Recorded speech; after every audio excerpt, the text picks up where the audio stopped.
आपका खर्चा आपकी चर्चा हफ्ता दर हफ्ता न्यूज़ लॉन्ड्री के साप्ताहिक हिंदी पॉडकास्ट एनएल चर्चा में आप सभी का फिर से स्वागत है। और इस हफ्ते हमारे पास फुल पैनल है, बहुत सारे चिंताजनक और रोचक विषयों पर बात करने के लिए। तो मैं सबसे पहले पैनल का परिचय करा देता हूँ। हमारे साथ स्टूडियो में मौजूद हैं आपके जाने पहचाने और वरिष्ठ पत्रकार हृदेश जोशी जी। शुक्रिया। और न्यूज़ लॉन्ड्री के स्तंभकार जो विदेशी मामलों पे और डोमेस्टिक मामलों पे लगातार लिखते रहते हैं, आनंद वर्धन। और हमारे साथ ऑनलाइन जुड़ रहे हैं इफ्तिकार गिलानी जी। इफ्तिकार गिलानी जी स्ट्रैटेजिक अफेयर्स और chief of national bureau at daily news analysis 2019 तक रह चुके हैं। वो फ्रंट लाइन के लिए लिखते हैं, आउटलुक के लिए भी लिखते हैं, और वो विदेशी मामलों के वरिष्ठ पत्रकार हैं और जानकार हैं। इफ्तिकार जी, आपका चर्चा में स्वागत है। बहुत बहुत शुक्रिया आपका। और हमारे साथ जुड़ रहे हैं आई थिंक 2 हफ्ते के ब्रेक के बाद, राइट स्मिता, आप बाहर गई हुई थी। स्मिता शर्मा जी, श्रीलंका गई हुई थी मैं, तो इसीलिए पिछली दफा नहीं आ सकी थी। तो श्रीलंका का आपका दौरा कैसा रहा? It was very interesting. वो रिपोर्ट्स सब आप देख सकते हैं मेरे यूट्यूब स्टेशन पर, स्मिता शर्मा जर्नलिस्ट पर। लेकिन बहुत ही दिलचस्प है, और जो जरूरी बात आई थिंक भारत के मद्देनजर से हैं 2 चीजें। एक, क्योंकि देखिए, एक हम लोग ना जो एक रेगुलर स्टीरियोटिपिकल प्रिज्म से सारी चीजों को देखते हैं कि चूंकि एक मार्क्सिस्ट नेता वहां चुने गए हैं राष्ट्रपति, तो ये मान लेना कि नहीं वो प्रो चाइना ही होंगे, एंटी इंडिया ही होंगे ग्लोबल इकोनॉमी में, एक तो ये हम गलतियां करते हैं।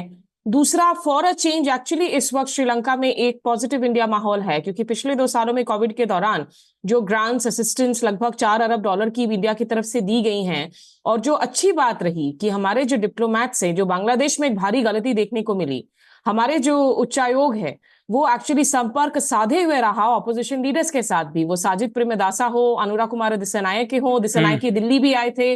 उनको वहां अमूल के डेयरी प्रोजेक्ट को लेकर जो दिक्कतें हैं श्रीलंका में, तो अमूल का कोऑपरेटिव का उन्होंने दौरा भी किया था गुजरात में। तो कम से कम 4 से 5 दफा हमारे जो डिप्लोमैट्स हैं वो उनसे मिले हुए हैं। तो मुझे लगता है एक इंपॉर्टेंट मैसेज है कि आप जो लाइंस ऑफ कम्युनिकेशन है अपने खास करके पड़ोसी मुल्कों में, लोकतांत्रिक मुल्कों में, वो आप खुला रखे विपक्षियों के साथ भी। तो वेरी इंटरेस्टिंग स्टोरी श्रीलंका का जो पूरा एवोल्यूशन है पॉलिटिकल लैंडस्केप का, वो अपने आप में बहुत दिलचस्प है। मैं अपने आप को ये कहने से रोक नहीं पा रहा हूँ कि कोई भी विदेशी विपक्ष नेता अगर गुजरात में अमूल जाएगा तो उसके संबंध आजकल अच्छे ही रहेंगे, कोई दिक्कत नहीं रहेगी। पर हम चर्चा की तरफ बढ़ें और मैं हेडलाइंस बोलूं उससे पहले 1-2 ज़रूरी सूचनाएं। एक तो आपके पसंदीदा होस्ट आप अतुल चौरसिया इस समय फील्ड में है हरियाणा में चुनावों की रिपोर्टिंग के लिए, तो आप नज़र बनाए रखिए। रिपोर्ट हमारी ग्राउंड से लगातार आ रही हैं। और चर्चा का, हालांकि चर्चा एज अ पॉडकास्ट अब पे वॉल के पीछे जा चुकी है, लेकिन ये एपिसोड फ्री रहेगा क्योंकि 30 सितंबर को वर्ल्ड पॉडकास्ट दिवस है। तो जैसा मैंने कहा, चर्चा का ये एपिसोड इस हफ्ते फ्री है और आपको इसके यूट्यूब डिस्क्रिप्शन में, माफ़ कीजिएगा, एक लिंक मिलेगा। वो फॉर्म का एक लिंक है, उससे आप ये एपिसोड अपने उन दोस्तों को या जानने वालों को भेज सकते हैं जो आपको लगे कि इस चर्चा को सुनने के रुचि रखते होंगे या उनके मतलब की बातें हो रही हैं, भले ही वो हमारे व्यू से अग्री करें या ना करें। और हम उन्हें उनकी ईमेल आईडी पर ईमेल भेजेंगे जब आप ये फॉर्म भर देंगे। तो अगर आपको लगता है कि कोई ऐसा इंटरेस्टेड होगा तो उस फॉर्म को ज़रूर भरें। इजराइल वाला तो पूरा हो चुका है, श्रीनिवासन जैन का जो शो था, लेकिन यूएस के जो इलेक्शंस आ रहे हैं उनके कवरेज के लिए भी श्रीनिवासन जैन का एक शो है जो वो जाएंगे यहाँ से। तो वो सेना प्रोजेक्ट ओपन है, तो आप उसमें अपना योगदान करें और हमारी रिपोर्टिंग का समर्थन करें, क्योंकि हमारी रिपोर्टिंग, जैसा आप जानते हैं, किसी भी तरह के विज्ञापन और कॉरपोरेट या सरकारी मदद से के अलावा चलती है। एक वो सूचना जो आप लगातार 2 महीने से सुनते आ रहे हैं, लेकिन वो ऑफ़र अभी भी जारी है। न्यूज़ लॉन्ड्री और न्यूज़ मिनट का जॉइंट सब्सक्रिप्शन अभी भी आपको 1200 की जगह 999 में मिल जाएगा, तो आप उसे लें और हमारा समर्थन करें। और मैं हेडलाइंस की तरफ बढ़ता हूँ, फिर हम अपनी चर्चा में आगे बढ़ेंगे। ये हफ्ता भी पिछले हफ्ते की तरह बहुत व्यस्त रहा खबरों के मामले में। पहली एक चिंताजनक खबर असम से है। बुधवार को असम प्रशासन ने कामरूप मेट्रोपॉलिटन जिला जो है वहाँ पर 250 से ज़्यादा मकान ध्वस्त कर दिए। और इसी इलाके में पहले 9 सितंबर को करीब 240 मकान गिराए गए थे, जिसके बाद झड़प हुई थी, 2 लोग मारे भी गए थे। और खबरों के अनुसार जितने मकान गिरे उनमें से अधिकतर बंगाली मूल के मुसलमान लोगों के थे, जो मोरीगांव ज़िले के निवासी थे, जो ब्रह्मपुत्र में बाढ़ आने के बाद इस ज़िले में आकर बस गए थे। अब इन मकान मालिकों में से कई ने हाई कोर्ट जाकर नोटिस लिया था, स्टे लिया था मकान ध्वस्त कराने पर, लेकिन जिनके पास स्टे नहीं था उनमें से अब ये 250 मकान गिराए गए हैं, जिससे फिर वहाँ पर स्थिति काफ़ी तनावपूर्ण है। आज हम एक और विषय पर बात करेंगे बाद में। इस हफ्ते इंडियन एक्सप्रेस में एक काफ़ी एक्सप्लोजिव स्टोरी हुई, जिसमें उन्होंने बताया कि देश भर के जितने स्टेट पोल्यूशन कंट्रोल बोर्ड हैं और पॉल्यूशन कंट्रोल कमेटी हैं, जो केंद्र शासित प्रदेशों में स्टेट पॉल्यूशन कंट्रोल बोर्ड का ही काम करती हैं, उनमें से आधा से ज़्यादा जगह खाली ही पड़ी हैं, और कहीं कहीं तो ये 10 साल से ज़्यादा से खाली हैं जगह, जिसकी वजह से वो रिपोर्ट भी खाली रहती है और सर्वेक्षण नहीं हो पाते हैं। अब ये जानकारी सेंट्रल पॉल्यूशन कंट्रोल बोर्ड ने एनजीटी के सामने, नेशनल ग्रीन ट्राइब्यूनल के सामने 6 सितंबर को दर्ज की थी, और इस एफिडेविट के अनुसार जो कुल मिलाकर जगह हैं सभी स्टेट पोल्यूशन कंट्रोल बोर्ड में वो 11,562 हैं, जिनमें से 5,671 खाली पड़ी हैं। तो ये अपने आप में बहुत बड़ा मतलब सरकारी नज़रअंदाजी है जिम्मेदारी की, और हम इस पर बात भी करेंगे। एक उदाहरण जो कोई सिर्फ सुर्खी सुनना चाहता है, इनमें से एक जगह थी पंजाब स्टेट पोल्यूशन बोर्ड की, जो 35 साल से खाली पड़ी है, उस पर कोई आया ही नहीं है।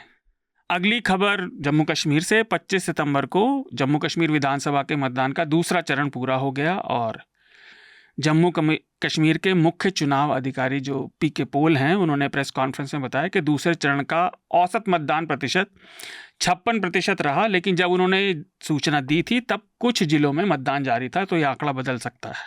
पश्चिम एशिया में हालात और भी ख़राब हैं, आज हम उस पर विस्तार से चर्चा भी करेंगे। पिछले हफ्ते हमने आपको बताया था और थोड़ी सी बातचीत की थी सुर्खी में कि इजराइल ने कैसे लेबनान में पहले पेजर और फिर वो वॉकी टॉकी वाला कार्यवाही की थी। इसके बाद इजराइल ने जो वो हवाई हमले पिछले रविवार जारी किए थे वो जारी रहे, और उसमें अब तक 558 लोगों के मारे जाने की खबर है, और 1800 से ज़्यादा घायल हो चुके हैं, और मारे जाने वालों में 90 से ज़्यादा, जो अभी तक खबरें आई हैं, महिलाएं और बच्चे हैं। तो पश्चिम एशिया में स्थिति अभी भी चिंताजनक बनी हुई है। इजराइल से जुड़ी एक और खबर है, इस बार फ़िलिस्तीन के वेस्ट बैंक इलाके में, जहां बड़ी संख्या में इजरायली सेटलर हैं, वहां रमाला में इजरायली सैनिक घुस आए अल जजीरा के ब्यूरो में, और वहां पर ब्यूरो को बंद करने का आदेश दिया। और अल जजीरा की रिपोर्ट ये कहती है कि यह ऑफिस 45 दिन के लिए बंद करने के लिए कहा गया है। तो स्वाभाविक रूप से इसकी सभी जगह से निंदा हुई, सभी पत्रकारी संस्थाओं, वैश्विक और एशिया की भी, और सभी ने लगभग कुल मिलाकर कब्जाए हुए इलाकों से भी फ़िलिस्तीन के पत्रकारों को अपना काम स्वतंत्रता से करने देने की मांग की। एक और बड़ा इशू इस हफ्ते हुआ सुर्खी में। मंगलवार को उत्तर प्रदेश के मुख्यमंत्री योगी आदित्यनाथ ने आदेश दिया कि खाने पीने के और उसी से जुड़ी हुई जितनी भी प्रकार की दुकानें हों, वहाँ पर सभी को दुकान के मालिक, उसको चलाने वाले, और अगर कोई मैनेजर है तो उन सब का नाम साफ तौर पर लिखा रहना चाहिए जो दिखाई दे। और साथ में आदेश में ये भी कहा गया कि हालांकि ये तो ठीक है, बावर्ची और खाना सर्व करने वाले मास्क और दस्ताने पहने, और सब जगह सीसीटीवी कैमरे भी लगे होने ज़रूरी है। और मुख्यमंत्री का ये आदेश भी था कि सभी होटलों, ढाबों, रेस्टोरेंट, इस तरह की जितनी भी हैं, वहाँ पर सब जगह ये सर्वे किया जाए कि खाना कितना शुद्ध है। और वजह बताई जा रही है कि पिछले कुछ महीनों से, हालांकि इनमें से अधिकतर तो अफवाह निकली, कि खाने पीने की चीज़ों में जानबूझकर मिलावट की जा रही है। मैं चाह रहा था अगर पैनलिस्ट इस बात पर एक बोले, क्योंकि इसमें फिर हिमाचल में भी कांग्रेस ने घोषणा की, पहले विक्रमादित्य सिंह ने, फिर अगले दिन वापस ली। और अगर आपको याद हो तो सुप्रीम कोर्ट ने जब कांवड़ियों के टाइम पे जब ये हुआ था, उत्तर प्रदेश सरकार ने मांग की थी कि नाम डिस्प्ले हों, तो उन्होंने इसे मना कर दिया था, इस पर रोक लगा दी थी कि ये डिस्क्रिमिनेटरी है।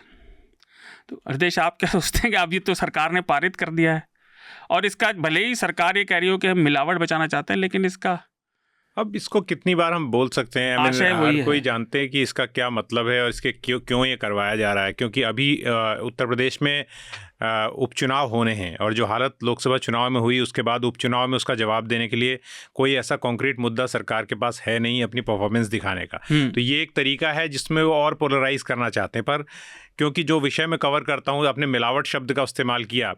आज ना केवल हम सबसे जहरीला खाना खा रहे हैं, जो इस बात की उनको चिंता है कि खाना कितना शुद्ध है, हम इतना अनसेफ खाना खा रहे हैं, और उसमें ना केवल पेस्टिसाइड्स का जहर है, बल्कि जो एंटीबायोटिक्स जो हैं आपके, जो चाहे आप मीट खाते हो, भली वो बीफ ना हो, चाहे वो चिकन भी हो, वो भी बहुत ज़्यादा खतरनाक है। तो उस लिहाज से देखना, और जो जिस मिट्टी में वो खाना उग रहा है, तो I mean we should talk about and we should discuss more concrete चीज़ों पर बात करनी चाहिए। इन चीज़ों पर कितनी बार आप बात करेंगे? हर कोई वही है, जब आपने कहा कि हिमाचल प्रदेश की बात हो गई, हिमाचल प्रदेश के मंत्री जो विक्रमादित्य जो हैं वो बोल रहे हैं, फिर सर पार्टी को कहना पड़ रहा है, तो it has gone to a level where you feel very, आपको बहुत इससे मतलब कुछ कहने का ज़्यादा मतलब नहीं है। तो मैं तो केवल एक तो मैं हेडलाइन नहीं, मैं वैसे बता रहा हूँ, मैं आपकी प्रतिक्रिया के तौर पे कह रहा हूँ, मेरी है। मैं तो केवल दर्शकों के लिए बता रहा था कि इसका आशय हम सभी को पता है, लगता कम से कम जो सहज बुद्धि को समझ आता है। पर आनंद, आप क्या सोचते हैं इस बारे में? नहीं, बाकी जो इसको जैसे सुप्रीम कोर्ट ने डिस्क्रिमिनेटरी कहा, तो प्रशासनिक तंत्र को सिर्फ यही दिखाना है, अगर मैं उद्देश्य पे नहीं जा रहा कि ये डिस्क्रिमिनेटरी नहीं है, तो फिर ये एक एडमिनिस्ट्रेटिव लॉ हो जाएगा, जिसमें फिर जुडिशियरी को भी दिक्कत होगी स्ट्राइक डाउन करने की। इसलिए इसे मतलब हिमाचल में भी मंशा यही थी कि सबके लिए लागू किया जाए, और उत्तर प्रदेश में भी इसको यही रूप दिया जा रहा है। तो जैसे आर्टिकल 13 में जो कॉन्स्टिट्यूशन का है, उसमें है कि जो अनकॉन्स्टिट्यूशनल लॉ है वो स्ट्राइक डाउन हो सकते हैं। तो जो प्रशासनिक कानून है उसको सिर्फ यही देखना है कि वो जो है आर्टिकल 13 के दायरे में ना आए। बाकी उससे वो अगर उसे निकाल लेते हैं, जो कि यूनिफॉर्मिटी का, यूनिफॉर्म एप्लीकेशन का उसे जामा पहनाया जा रहा है, वो प्रयास यही है कि इसको डिस्क्रिमिनेटरी नहीं करके सबके कम से कम भाषा में और उसमें वो वैसा ही है।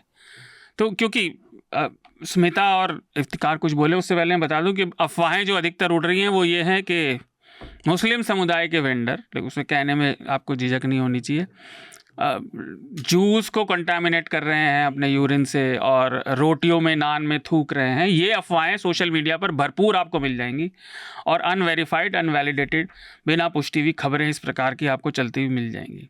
ये इसका बैकग्राउंड है। स्मिता, आप क्या कहना चाहेंगी इस पर?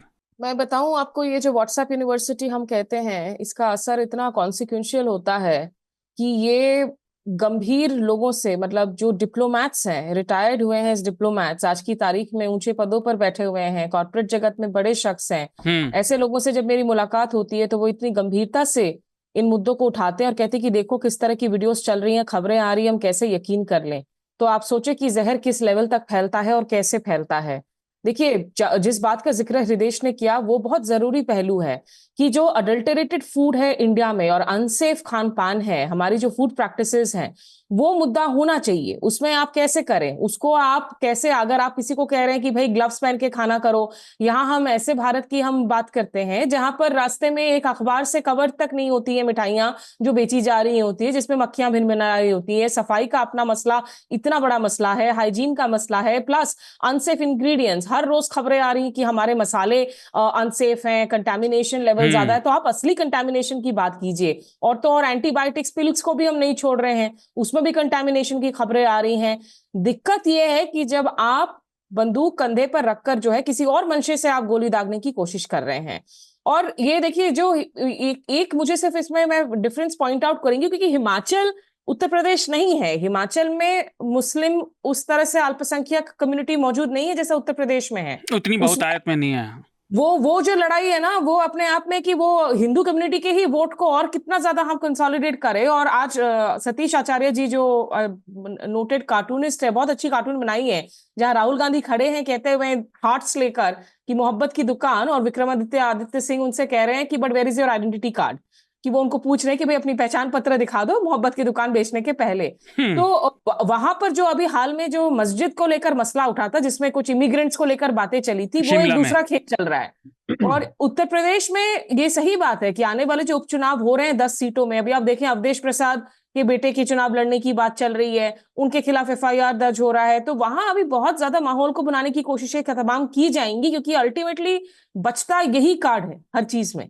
जो डिस्क्रिमिनेशन का कार्ड है, जो कम्युनल कार्ड है, कि आप किस कार्ड को लेकर आगे बढ़े, जब दिखाने के लिए आपके पास विकास के नाम पर काम नहीं होता, बल्कि क्रम्बलिंग इंफ्रास्ट्रक्चर होती है, गड्ढे होते हैं, सड़कें होती हैं, और खाने में गंदगी, खाना अनसेफ होता है। तो ये अगर किसी को लगता है कि ये सही में बहुत अच्छे इंटेंशन के साथ किया गया, तो पहले तो आप फेक न्यूज फैक्ट्री को बंद करें, जहां से इस तरह की उपज और इस तरह की खबरें हर रोज इतनी ज्यादा पूरी लेजिटिमेसी और ब्लेसिंग के साथ में पास की जा रही हैं। जी इफ्तिकार जी, आप हालांकि आपका विषय नहीं है, सब्जेक्ट नहीं है, बट अगर आप इस बारे में कुछ कहना चाहते हैं। इफ्तिकार भी टर्की की राजधानी अंकारा में बैठे हुए हैं। मिलावट अगर उद्देश्य है, अगर मिलावट ही टारगेट है, तो फूड इंस्पेक्टर जो है उनके ऊपर शिकंजा कसा जाए। वो क्यों नहीं देखते हैं कि मिलावट को रोकना उनका काम है।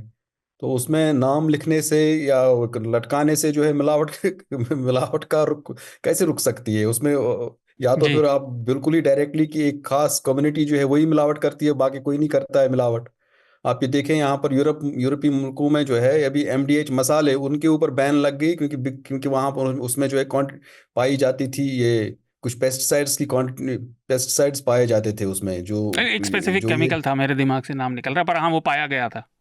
हाँ, जो एक लिहाजा अगर उनको अगर सीखना है कि फूड सेफ्टी रूल्स और फूड सेफ्टी किस तरह से इम्प्लीमेंट की जाती है, लागू की जाती है, तो then they should at least follow this. या तो यूरोप या इवन टर्की, देयर आर काफी जो है फूड के मामले में जो है कितने बहुत ज्यादा गंभीर हैं, लेकिन किसी के नाम लिखने से थोड़ी इथिलीन ऑक्साइड की बात कर रहा था। और वो US UK। लेकिन मैं एक बात यहाँ पे बताना चाहता हूँ कि अगर इस बात को थोड़ी देर के लिए भूल जाते हैं, आगे बढ़ते हैं, तो मैं ये कह रहा था कि भारत में जो ये फूड सेफ्टी में खासतौर से एग्रीकल्चरल में जो उपज की बात है, उसमें भारत का आपको पता होना चाहिए, मतलब बहुत सारे लोगों को पता होगा भी शायद, या नहीं भी होगा, कि भारत का जो अभी पेस्टिसाइड मैनेजमेंट एक्ट है वो भारत के पास नहीं है। आपको मालूम है, कोई पेस्टिसाइड मैनेजमेंट एक्ट नहीं है हमारा। हमें पेस्टिसाइड मैनेजमेंट जो होता है वो 1968 के एक कानून द्वारा, जिसे इंसेक्टिसाइड एक्ट कहते हैं, 1968 का एक एक्ट जो है वो उसको रेगुलेट करता है। पता है आपको ये बात? उसमें कितनी सजा है आपको मालूम है अगर आप पाए जाते हैं? और बड़ी बड़ी मल्टीनेशनल कंपनियां हैं जो ये बेच रही हैं पेस्टिसाइड, 6 महीने, केवल 2000 रुपये की उसमें पेनल्टी है। और जो pesticide management act doctor Manmohan Singh की सरकार 2008 में लाने की कोशिश की और उन्हीं की सरकार में दोबारा आया, वो एक बार इस सरकार में भी आ गया है, वो भी लटका हुआ है, दोनों हाउसेस से पास नहीं हो पाया, और वो भी बहुत कमज़ोर है, पर इससे बहुत बेहतर है। उसका नाम है पेस्टिसाइड मैनेजमेंट एक्ट, और ये है इंसेक्टिसाइड एक्ट जो अभी भी रेगुलेट कर रहा है। और हमारे पास कई सारे ऐसे जो हमारे पास फसलों में या ऐसे हम केमिकल्स यूज़ करते हैं जो हमसे कमज़ोर जिन देशों को हम मानते हैं वहाँ भी बैन है।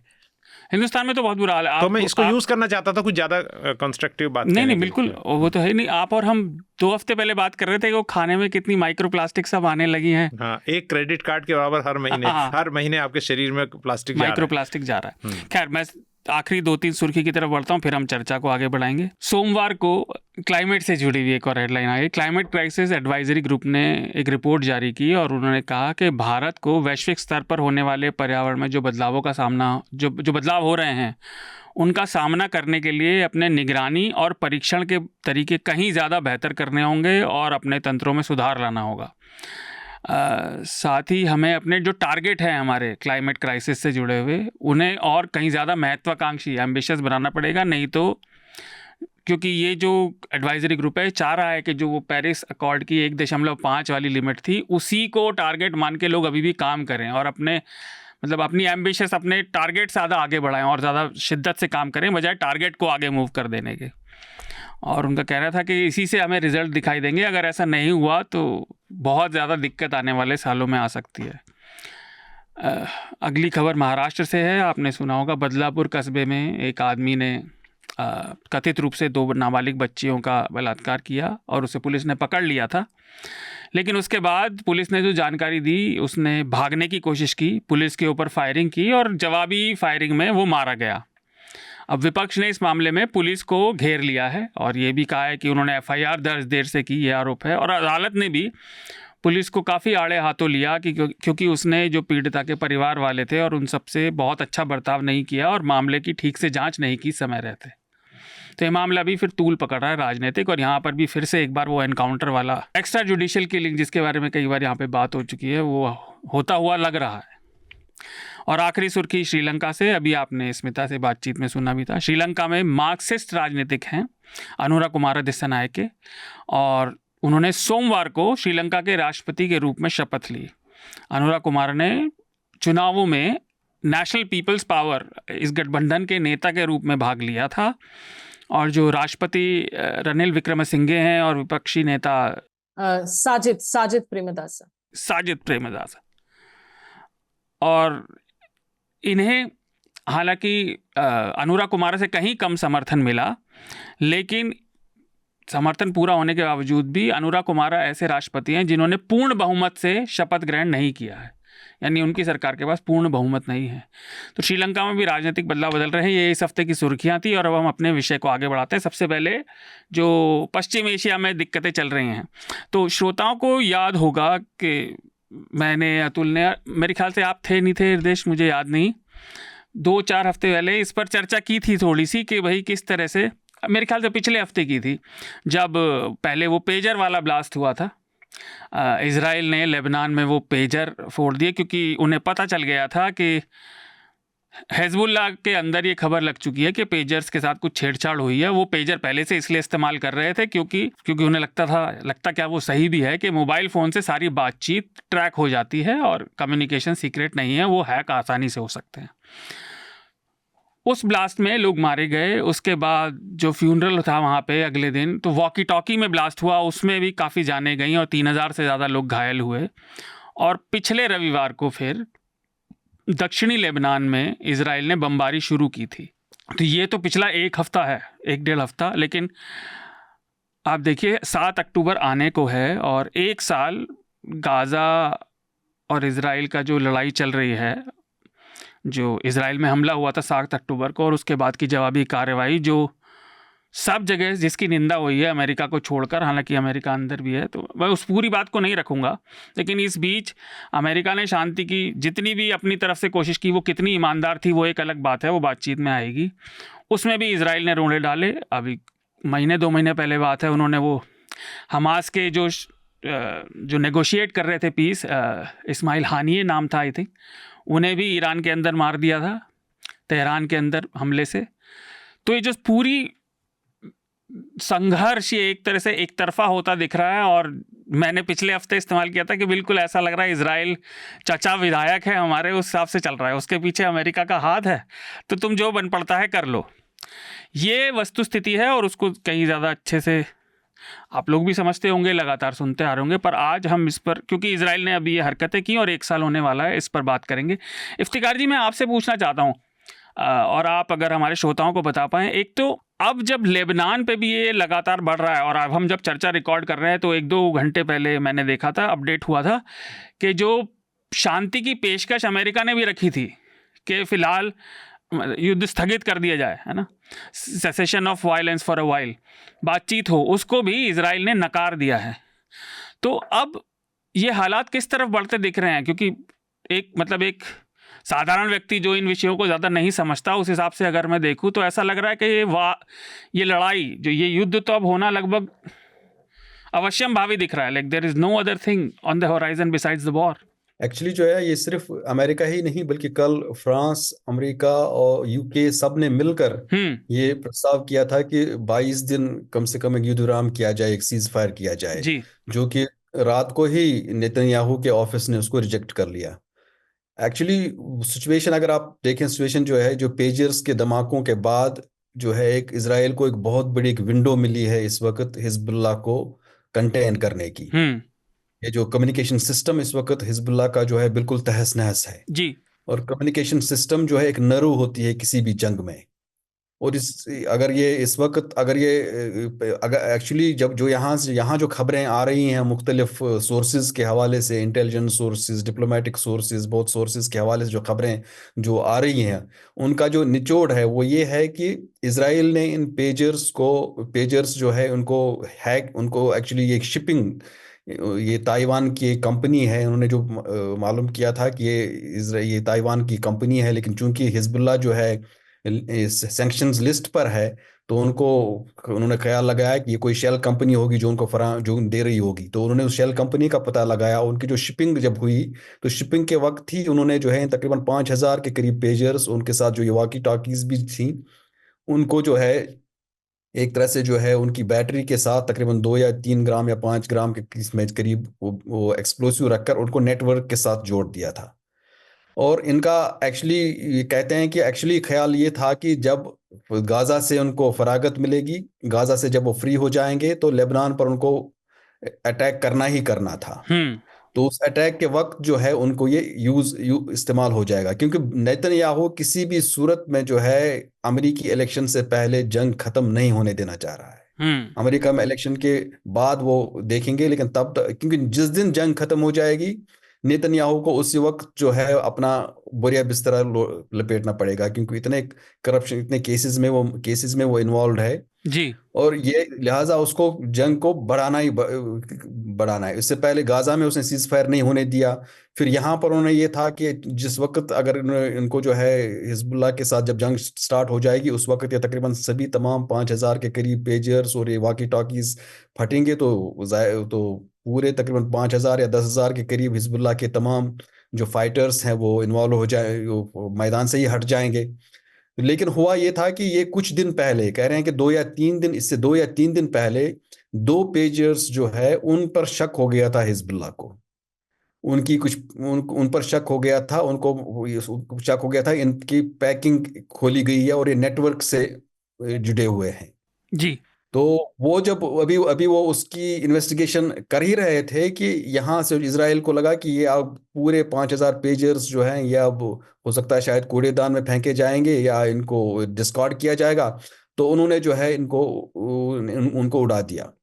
तो एक तरह से कह सकते हैं प्रीमैच्योर उनको ये जंग करनी पड़ी। लेकिन ये है कि एक बहुत बड़ा ये मिला है, एक अपॉर्चुनिटी मिली है इजराइल को, एक विंडो उनको मिली है, क्योंकि अब ये है कि क्योंकि ईरान ने जो है उसके बाद कुछ कोशिशें की, इनको लग रहा है कि ईरान जो है उनको कम्युनिकेशन सिस्टम अब दोबारा जो है बहाल करने में मदद करेगा। और इसमें जो है एटलीस्ट अगर कुछ महीनों तो नहीं, हफ्ते तो लग ही जाएंगे, क्योंकि एक तो नया कम्युनिकेशन सिस्टम फिर उससे अडॉप्ट करने में काफ़ी टाइम लगेगा। ये टाइम विंडो है इस वक्त इजराइल के पास इस वक्त हिजबुल्लाह को कंटेन करने की, और वो इसका भरपूर इस्तेमाल कर रहा है। लिहाजा इस वक्त कोई अमेरिका भी कहे, कोई भी कहे उसको सीज फायर करने के, मुझे नहीं लगता था कि जिस वक्त ये खबर आई थी अमेरिका की सीज फायर की, मुझे उस वक्त ही शक हो रहा था कि ये सीज फायर नहीं हो सकता है, इजराइल शायद इसको नहीं मानेगा। और वो हुआ भी था, शाम तक यही हुआ कि इजराइल ने बिल्कुल उसको रिजेक्ट कर लिया। तो ये एक सिचुएशन है इस वक्त यहाँ पर मिडिल ईस्ट में। जी। इफ्तिकार, हम पिछले हफ्ते जब हम बात कर रहे थे, और मैं स्मिता पर आना चाहूँगा इस पॉइंट के बाद, तो एक अतुल, मैं और विकास जब यहाँ पे बात कर रहे थे, तो यही मतलब मेरा भी पॉइंट ऑफ व्यू था, हम सबका पॉइंट ऑफ व्यू यही था, ये लग रहा था कि ये हरकत कोई और स्टेट अगर करता तो ये आतंकवादी ही है। अगर आप आतंकवादी हमला ही माना जाएगा अगर आप पब्लिक में एक इनडिस्क्रिमिनेट रूप से एक इंसेंडियरी डिवाइस को डेटोनेट कर रहे हैं जिसमें सिविलियन जाने गई हैं, तो वो आतंकवादी हमला नहीं है तो और क्या है? उसमें बच्चे भी मारे गए। पेजर्स सिर्फ वहां पर हिजबुल्लाह के फाइटर्स के पास ही नहीं थे। हाँ। ये पेजर्स पर सब्जी वाले के पास थे, ये पेजर्स वहां पर बच्चों के पास थे, कई औरतों के पास थे ये पेजर्स, क्योंकि ये पेजर्स पहुंचे थे शिप के जरिए। उसमें से हो सकता है शायद 2,000-3,000 के करीब हिजबुल्लाह के हों, बाकी तो वहां पर मार्केट में पेजर्स थे। आपने देखा किसी एक सब्जी मार्केट में धमाका हो रहा है, हाँ, कहीं किसी बच्चे, आई थिंक वो स्टोर था किसी तरह का, जो जैसे जिस तरह ग्रोसरी स्टोर होते हैं उसमें जी हाँ, कई सब्जी मार्केट में भी कई आम लोगों के पास भी थे ये पेजर्स, ये सिर्फ हिजबुल्लाह के फाइटर्स के पास ही नहीं थे। जी। तो स्मिता, मैं आपसे जानना चाह रहा था कि एक तो ये कॉन्टेक्स्ट था हमारे पहले की बातचीत का इसमें, पर इस मामले को आप किस तरह से देखती हैं और आपको क्या लगता है मामला किस तरफ जा रहा है? और पूरा जो एक साल में हुआ है, हम पूरे विषय पर बात कर रहे हैं, जो भी आपको कहना हो उस पर, इजराइल गाजा कॉन्फ्लिक्ट जो चलती आ रही है साल भर से। देखिए, 7 अक्टूबर को जब 1 साल हो जाएगा, मतलब अभी तक ऑलरेडी आप अगर डेथ काउंट देखें, इजराइल में जहां लगभग 1,200-1,300 लोग मारे गए थे उस अटैक में, और 200 लोग हॉस्टेज बनाए गए थे हमास से, जिसमें से अभी भी कई लोग बंधक बने हुए हैं। और गाजा में मरने वालों की जो तादाद है, जिनकी हत्या हुई है इन तमाम एयर स्ट्राइक्स में, 41,000 से ज्यादा लोग हैं। कम से कम 20 लाख लोग आज की तारीख में डिस्प्लेस्ड हैं, और इंजर्ड हैं, कैजुअलिटीज है, जिसमें इतने बच्चे हैं। तो सवाल तो एक मुझे लगता है कि अंतर्राष्ट्रीय समुदाय को ये पूछना चाहिए कि आखिर कितनी लाशों के बाद आप इसे एक वॉर क्राइम मानेंगे। सेल्फ डिफेंस की बात आप करते हैं, सेल्फ डिफेंस ठीक है, हम सब ने कहा था कि हमास ने जो अटैक किया वो आतंकी हमला था, वो बिल्कुल ही जो है बर्बर हमला था और वो नहीं होना चाहिए। लेकिन आप सेल्फ डिफेंस के मामले में जाकर आप जब तमाम जगहों पर जब आप इस तरीके से आप ये देखिए, ये 2-3 चीजें हैं। पहला तो मैं अग्री करती हूं इफ्तिकार से, नेतन्याहू की ये पर्सनल लड़ाई है, इस वक्त ये पर्सनल बैटल है अपनी नौकरी बचाने के लिए। उनके खिलाफ इतना क्रोश है इस वक्त। और आज हम जबकि रिकॉर्ड कर रहे हैं इस एपिसोड को शुक्रवार के दिन में, तो जो यूएन जनरल असेंबली है वहां नेतन्याहू वहां पर अपनी बातें रखेंगे। उनके खिलाफ जमकर प्रोटेस्ट हो रही हैं, उनके खिलाफ जो हैं लोग, खास करके जो बंधक बनाए गए परिवार वाले हैं, वो कह रहे हैं कि इसके लिए वो हमास को नहीं बल्कि खुद नेतन्याहू को जिम्मेदार मानते हैं, जो रह रहकर जो है तमाम सीज फायर या फिर निगोशिएशंस के डील्स को वो बार बार रिजेक्ट कर रहे हैं। तो ऐसे बहुत सारे इजरायली फैमिलीज हैं जो ये कह रहे हैं कि हाँ, इस लड़ाई के तो हम साथ हैं, लेकिन दोषी नेतन्याहू हैं अगर अभी तक हमारे लोग जो है वापस नहीं आ सके हैं हमास की गिरफ्त से। तीसरी बात है, देखिए इजराइल के ऑक्यूपेशनल जो नीति रही है, अप्रोच रही है, ये उसी का एक्सपेंशन है। अगर आप लेबनान और इजराइल के बीच में भी लड़ाइयों को देखें, ये पहली दफा नहीं हो रहा है, ये पहले भी कुछ दशकों में कम से कम 3 दफा हो चुके हैं।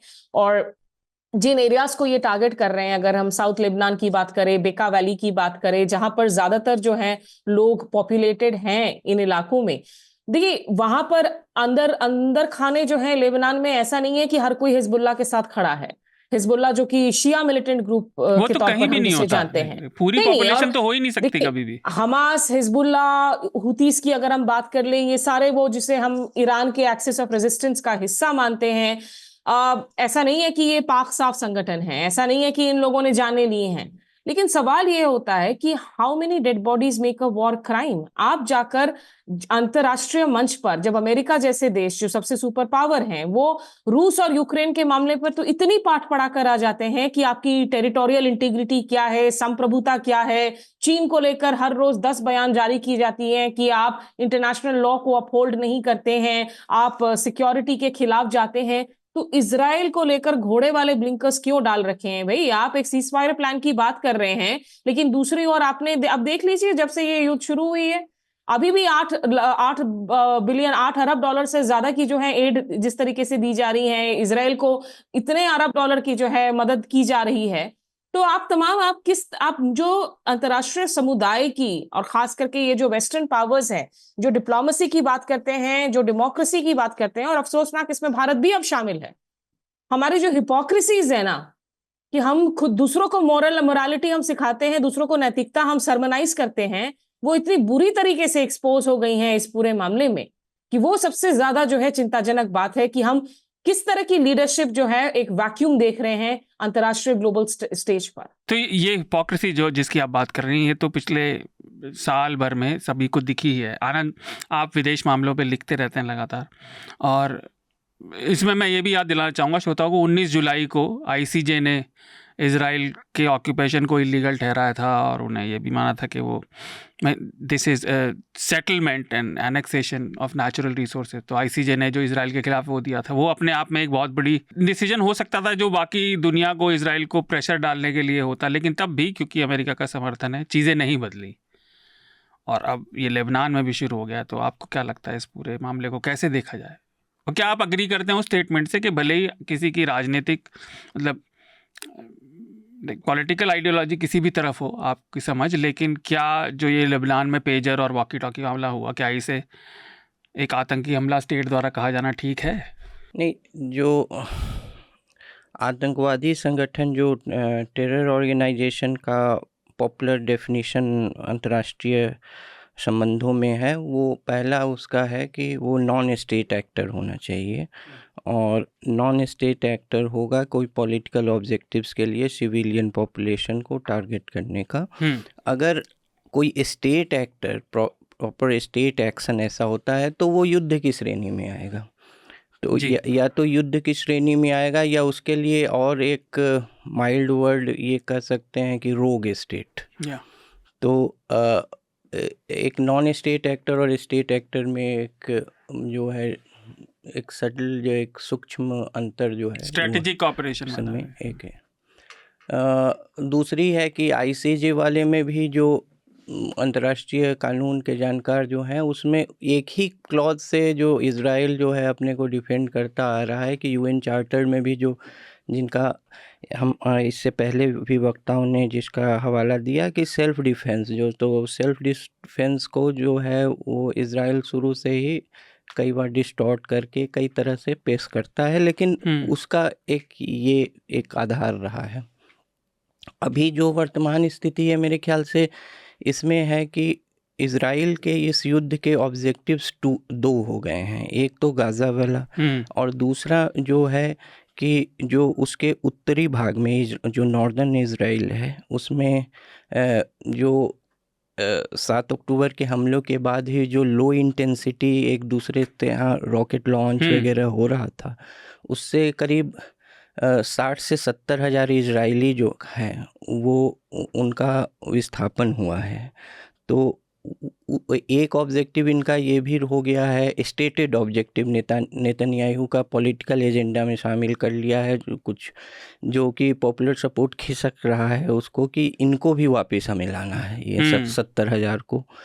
और तो और एक है कि 2 फ्रंट वार में अब ये इंगेज हो गए हैं। गाज़ा में इनके ऑब्जेक्टिव से अगर थोड़े मोटे इनके हिसाब से इनके जो भी इनका लेंस है उससे अगर वो कुछ न्यूट्रलाइज करने का, तो अब ये जो है जैसा कि बता रहे थे इनका प्लान पहले ही से था कि लेबनान नेक्स्ट है। तो 2 फ्रंट वार में या तो आ गए हैं या इनका पहले ही से प्लान था, 2 स्थिति हो सकती है। एक ये भी है कि जो पैन अरब सपोर्ट है जो हुआ उसको, चूँकि हिजबुल्लाह सीआई मिलिटेंट ऑर्गेनाइजेशन है, तो ये भी इजराइल का कैलकुलेशन हो सकता है कि इसे पैन अरब सपोर्ट ना मिले, क्योंकि सीआई संगठन है हिजबुल्लाह, सऊदी अरब और यूएई और हाँ, और पैन अरब सपोर्ट ना मिले जो कि पहले जो है कुछ हद तक मिल रहा था। और ये भी है कि अब ये रिस्की कैलकुलेशन हो सकता है कि ईरान को डायरेक्टली जो है ट्रैप करना इस वार में। एक जो कि हिजबुल्लाह भी जो है और भी कई जो शियाइट मिलिटेंट ऑर्गेनाइजेशन है उनको ईरान का सपोर्ट माना जाता है। तो अब ट्रैप करना इसमें, और अगर ईरान इसमें आ जाता है तो अमेरिका के लिए बहुत मुश्किल होगा इजराइल का साथ छोड़ना, और भी मुश्किल होगा, और भी मुश्किल होगा रिलेटिवली, और ज़्यादा मुश्किल और भी मुश्किल होगा। तो ये भी एक कैलकुलेशन हो सकती है। दूसरा यूएस के राष्ट्रपति चुनाव वाला भी एंगल है, और एक वो भी है जो हानिये की, मैं बस माफ़ कीजिए मैं आपको इंटरप्ट कर रहा हूँ, जो हानिये की हत्या हुई थी वो तेहरान में हुई थी, ईरान के अंदर मिलिट्री कॉम्प्लेक्स। हाँ, तो वो एक ये है, जैसे 78 में जब पहली बार जो 1978 में जब पहली बार इजराइल ने जो लेबनान में जो पैलेस्टाइन के गुरिल्लाज वगैरह पे किया था वो उनका असफल रहा था, लेकिन 82 में कुछ हद तक सफल रहा। उससे एक बफर जोन उन्होंने बनाया, लेकिन उसमें हिजबुल्लाह का जन्म हुआ।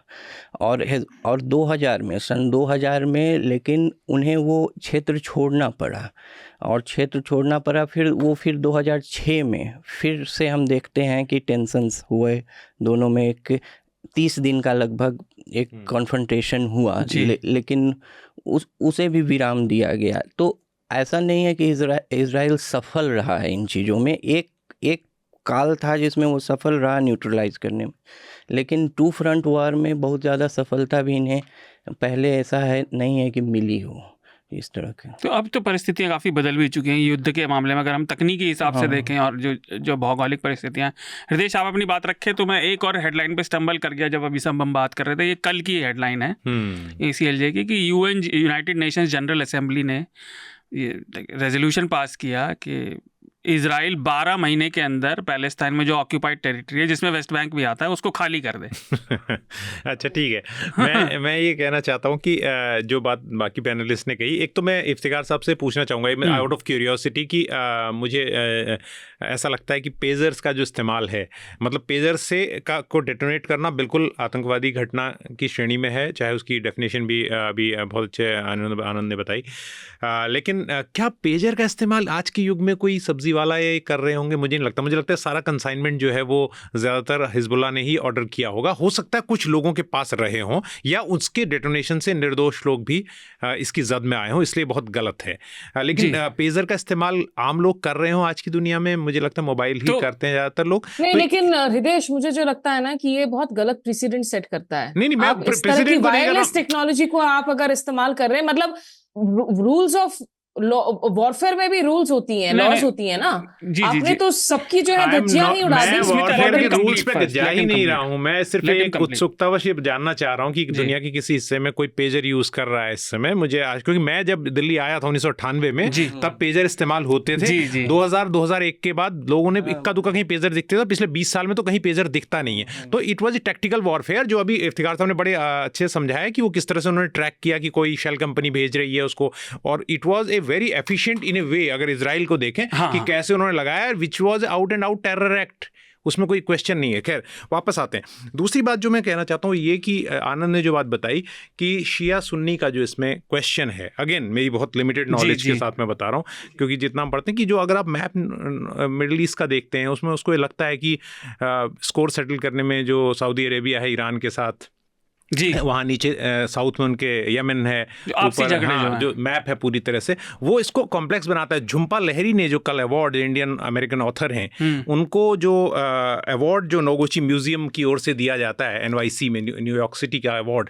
वो अवार्ड उन्होंने वापस लौटाया और उन्होंने अवार्ड को रिजेक्ट किया, माफ़ कीजिए, उस सम्मान को रिजेक्ट किया और कहा कि इसके पक्ष में, पैलेस्टाइन के पक्ष में, ये चीज़ कितनी पोलराइज हो गई है इस समय, कितना लोग विरोध कर रहे हैं, इजराइल को कितनी खराब नज़र से देखा जा रहा है चारों ओर, ये दबाव उस पर दिखना चाहिए, उसका असर नहीं दिख रहा है कि उसको बहुत सारे, क्यों उन्होंने उस अवार्ड को मना किया? क्योंकि जो म्यूज़ियम उन्हें वो अवार्ड दे रहा है या सम्मान दे रहा है, उस म्यूज़ियम ने जो स्कार्फ पहनते हैं उसकी इंटरप्रिटेशन की कि हम कोई भी ऐसा सिंबल अपने स्टाफ को पहनने के लिए अलाउ नहीं करेंगे जो सिंबल जो है वो पॉलिटिकल हो, और उनको लगता है जो स्कार्फ वहाँ पर कुछ एम्प्लॉयज़ उनके पहन रहे थे वो पैलेस्टाइन के समर्थन को दिखाता है। हालांकि वो विजिटर्स के लिए वो शर्त नहीं रखते हैं, पर अपने एम्प्लॉयज़ के लिए। तो उस ड्रेस कोड के विरोध में झुम्पा लहरी ने, कल की खबर है मैं पढ़ रहा था, अपना जो सम्मान है वो उस लिस्ट से नाम वापस लिया गया। उसके बाद म्यूज़ियम का भी स्टेटमेंट आया, उन्होंने कहा कि हम रेस्पेक्ट करते हैं उनके विचारों का, और जो हमने ड्रेस कोड अपनाया है ज़रूरी नहीं है कि लोग उससे समर्थन करते हों।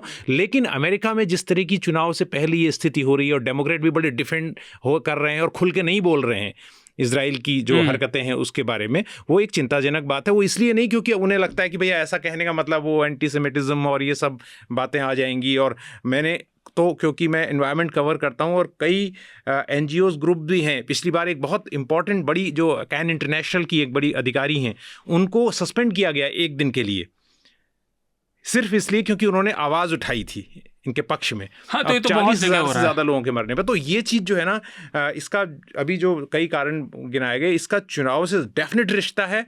अमेरिका और अमेरिका चाहे आतंकवाद दुनिया में कहाँ भी फैल रहा हो, अगर आप मैं उस राइटर का नाम भूल रहा हूँ, उनकी आप बुक पढ़ेंगे तो उसका अभी नाम और बुक मुझे याद आ जाएगी तो मैं बताऊंगा। उसमें यही है कि किस तरह से ये लोग पूरी दुनिया में इस तरह की कुछ स्थितियां पैदा करते हैं जहां से आतंकवाद बढ़ता है, और उसके बाद फिर कहते हैं कि आतंकवाद फैल रहा है। उसमें इजराइल और अमेरिका की गलती बहुत है, और इसको कोई एक्सोनरेट, हमास के हमले को एक्सोनरेट करना, या हम तो कह रहे हैं कि नॉन स्टेट एक्टर की बात की, हिजबुल्लाह तो उसके तो लोग वहाँ की पार्लियामेंट में बैठते हैं अगर मैं गलत नहीं हूँ तो लेबनान की, तो वो भी गलत है। लेकिन जो प्रोपोर्शन में जवाब दिया गवर्नमेंट जी, तो हिजबुल्लाह जो है, it is not just an militant organization, ये पार्ट ऑफ गवर्नमेंट है लेबनान में। जी जी बिल्कुल, मैं इसलिए कहा कि थोड़ा उनके मेंबर्स ऑफ पार्लियामेंट हैं।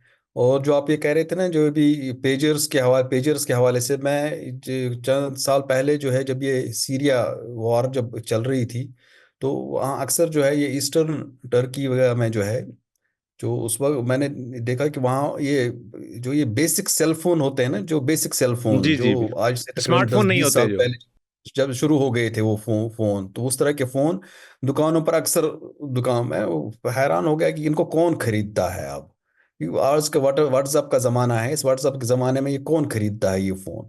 तो मालूम हुआ कि ये जो फाइटर्स होते हैं, जो चाहे आर्मी होंगे, जो फील्ड में आर्मी होती है, उनको अलाउड नहीं होता है ये स्मार्टफोन। उनको सिर्फ इसी फ़ोन से ही वो कनेक्ट रह सकते हैं, कि इनको मतलब उनका ऐसा फ़ोन होना चाहिए जिसका इंटरनेट से कोई दूर दूर तक का कोई रिलेशन ना हो।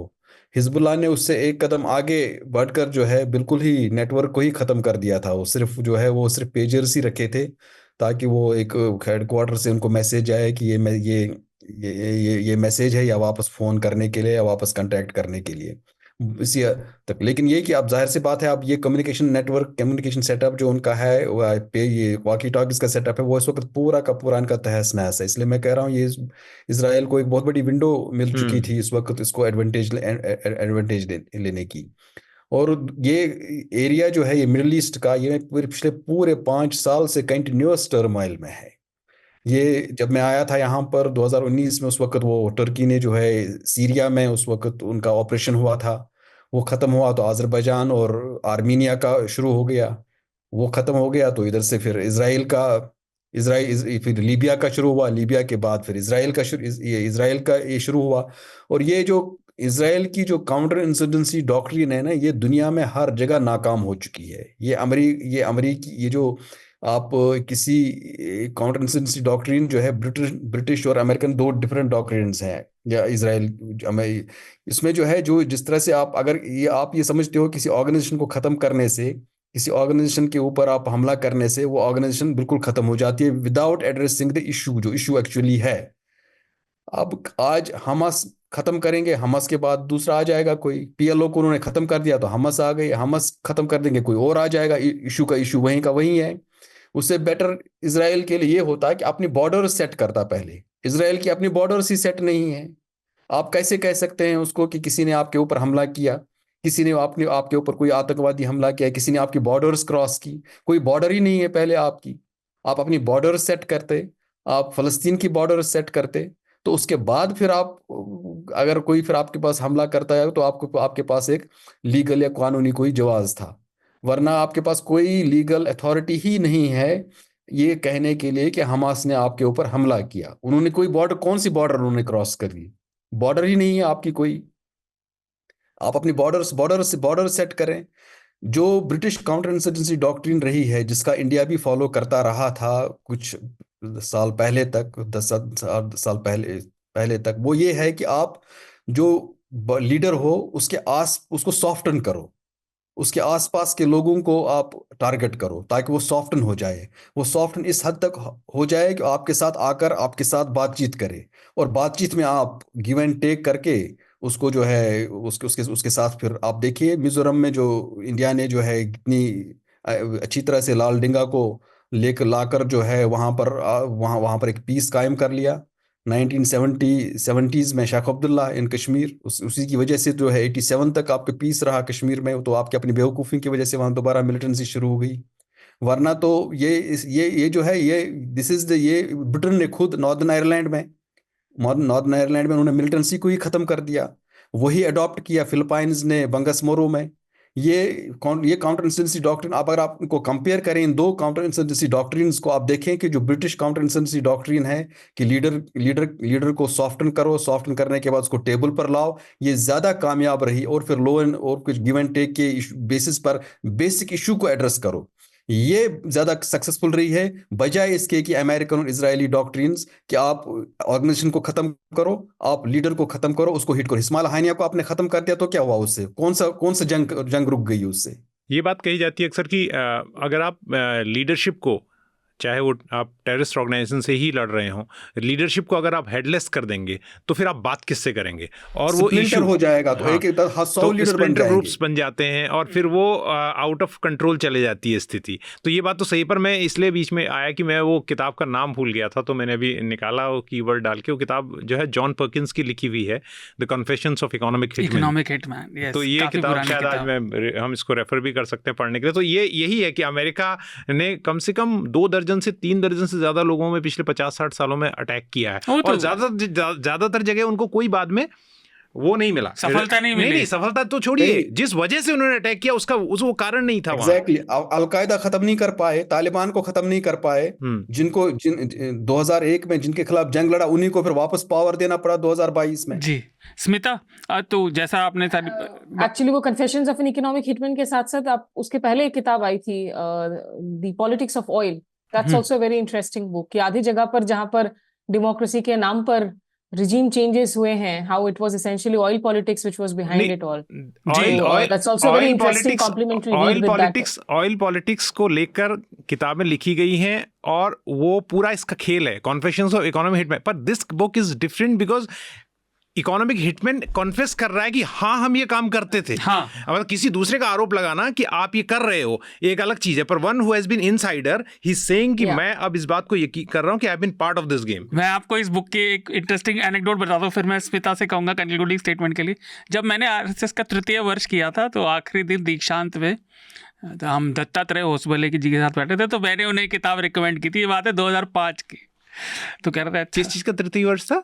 आरएसएस का जो संघ शिक्षा वर्ग होता है 2005 में। तो मैंने उन्हें बताया था किताब के बारे में, वेरी इंटरेस्टिंग होता था। खैर, तो स्मिता, आपके इस मामले कंक्लूडिंग चीज, एक चीज जिसका आप जिक्र पहले कर रही थी कि जो ये मॉरल साइड है इस चीज़ की, वो कई बार इस स्ट्रेटेजिक और ये सारे बातों में पीछे रह जाती है कि एक स्टेट का रोग एक्टर की तरह एक्ट करना और साफ गोई से बिना किसी कॉन्सिक्वेंसेस के निकल जाना, कि पब्लिक में communication devices which are everywhere these days, जो हर तरफ है ना, चाहे वो मोबाइल फ़ोन हो, वहाँ तो पेजर थे, और इनको टैम्पर करके इधर शिपिंग राउट में और सोर्स में और अपने टूल की तरह इस्तेमाल करना to attack whenever they want, इसके भी कॉन्सिक्वेंसेस हो सकते हैं। और इजराइल, गाज़ा और लेबनान में जो अब चल रहा है, इस पर आपके कंक्लूडिंग रिमार्क? देखिए, ये निश्चित रूप से एक बहुत डेस्परेट अटेम्प्ट है कि ईरान को खींचा जाए इसमें, और ईरान की अगर आप रिएक्शंस देखें, हालांकि जो डमास्कस वाले उनके कॉन्सुलेट पर हमले के बाद में थोड़ी रिएक्शंस हुई,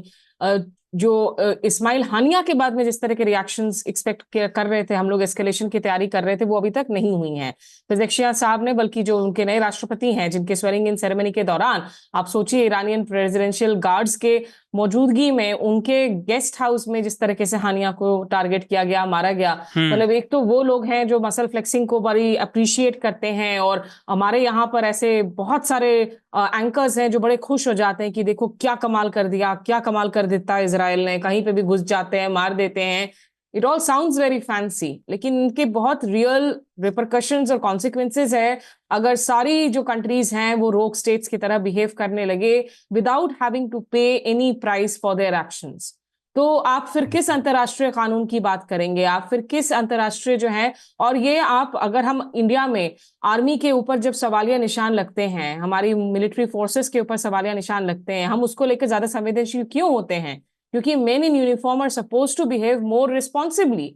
आप उस नॉन स्टेट एक्टर के तौर पर नहीं बिहेव कर सकते हैं जिसको आपने आतंकी लेबल कर रखा है, क्योंकि फिर आप में और आतंकियों में क्या डिफरेंस रह जाएगा? ये बातें कहने पर लोग कहेंगे कि भाई देखो ये ह्यूमन राइट्स के एडवोकेट वाले आ गए हैं, इनको जो हमारे फोर्सेस की जान जा रही है वो नहीं दिखती है। बिल्कुल देख रही है, बिल्कुल हम उसको लेकर दुखित होते हैं, बिल्कुल हम उन हमलों को कॉन्डेम करते हैं, लेकिन आपने अगर एक स्टेट की जिम्मेदारी ली है, यूनिफॉर्म पहना है, तो उसमें एक जिम्मेदारी आती है, and that is the differentiation between आपकी रोग state, a non state actor and state actor, और उसको मेंटेन करना बड़ा जरूरी है। तो इजराइल की ये जो तड़पड़ाहट है ना कि आप किस तरीके से आप ईरान को लेकर आए, आप सऊदी और यूएई को खास करके मजबूर कर दें कि वो इजराइल के साथ ही खड़े हो जाएं, आप अमेरिका को मजबूर कर दे, क्योंकि देखिए कमला हैरिस थोड़ी सी नुआंस पोजीशंस ले रही हैं अभी तक। जो बाइडेन ने जो बिल्कुल ही बैकिंग टू द हिल्ट की है, उसका डोमेस्टिक सर्विस में असर पड़ा है, स्टूडेंट्स पर, कैंपसेस पर, जिस तरीके से वहां पर क्रैकडाउन हुआ, जो लोग फिलिस्तीन के सपोर्ट में वहां पे प्रोटेस्ट कर रहे थे, गाजा के समर्थन में आवाज उठा रहे थे, it did not go down well. आप दुनिया की सबसे बड़े लोकतंत्र की बात करते हैं, जो दुनिया भर को जो है टॉर्च बेयरर की तरह आप समझाते हैं कि लोकतंत्र में क्या लोगों के पास में फ्रीडम ऑफ राइट एक्सप्रेशन होना चाहिए, उन आवाजों को आपने खुद कुचला है अपने यूनिवर्सिटी कैंपसेस में, जहां तक स्टूडेंट्स का सवाल है। तो डोमेस्टिक सर्वेक्षणों में ये साफ झलक रहा था कि जो बाइडेन के खिलाफ एक बहुत बड़ी नाराजगी थी। ऐसा नहीं है कि कमला हैरिस आकर कुछ बिल्कुल ही अलग कर देंगी, अमेरिका की नीति तो वही रहेगी। अमेरिकन जो जूइश लॉबी है is the strongest lobby there. जो पैसे वहां पर आते हैं अमेरिका के थ्रू से, इजराइल में इन्वेस्टमेंट्स के थ्रू से या डिफेंस डील्स, ये सब कहीं भी विषय में नहीं होने वाली हैं। लेकिन फिर भी Netanyahu I think at this point in time may be a little uncomfortable कि कमला हैरिस अगर आ रही है तो उसके बाद क्या होगा, या अगर डोनाल्ड ट्रंप जीत कर आते हैं तो खैर उसकी तो अब्राहम अकॉर्ड्स तो डोनाल्ड ट्रंप के वक्त पे हुई थी, लेकिन वॉर को लेकर डोनाल्ड ट्रंप क्या करेंगे वो इतने अनप्रेडिक्टेबल इंसान है, वो किसी को नहीं पता।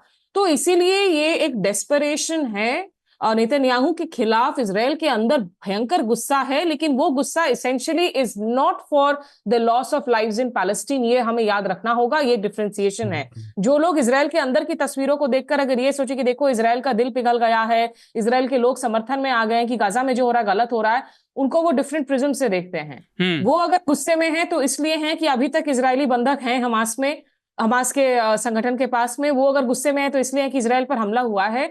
वो ऐसा कोई रैडिकल शिफ्ट नहीं हुआ है with in the Jews in Israel कि फलस्तीन को लेकर आम लोगों की जो है पोजीशन या नजरिया बदल गया हो। तो ये अब सब कुछ अब डिपेंड करेगा कि whether Iran is willing to come into this war directly और नॉट, क्योंकि हिजबुल्ला या हमास अब जो भी स्टेप अप करेंगे, संगठनों के भले ही एक दो मुखिया बीच बीच में मारे जाते रहे, संगठन कमजोर भी पड़े हैं। देखिए जो आपके हानिया के बाद में हमास के जो नेता हैं वो अभी थोड़े गायब है, मिसिंग इन एक्शन है। हिजबुल्ला के भी इजराइल ने क्लेम किया है कि 2-3 लोग मारे गए हैं, लेकिन संगठन अभी भी एक्टिव है। और ऐसा लग रहा है कि हिजबुल्ला के पास में, Hezbollah actually has better grade arms and ammunition than the Lebanese army. तो अभी ऐसा नहीं है कि हिजबुल्ला ने अपने सारे बेस्ट आर्म्स एंड एम्युनिशन निकाल रखे हैं। तो ये सब कुछ डिपेंड करेगा तेहरान और पेजेशियां और सुप्रीम लीडर के डिसीजन पर कि आगे आप कितना एस्केलेट, आप डायरेक्टली आने के लिए तैयार हैं, या फिर वो भी इसको एज अ कैरेट के तौर पर डैंगल करेंगे अमेरिका में कि आप हमारे परमाणु टॉक्स को वापस कीजिए, हमें परमाणु हक दीजिए, तो शायद हम इसको एस्केलेट ना करें। लेकिन ये निश्चित रूप से it's a very complex and a real escalation का सिचुएशन राइट नाउ। जी, हम अपने अगले विषय की तरफ बढ़ें और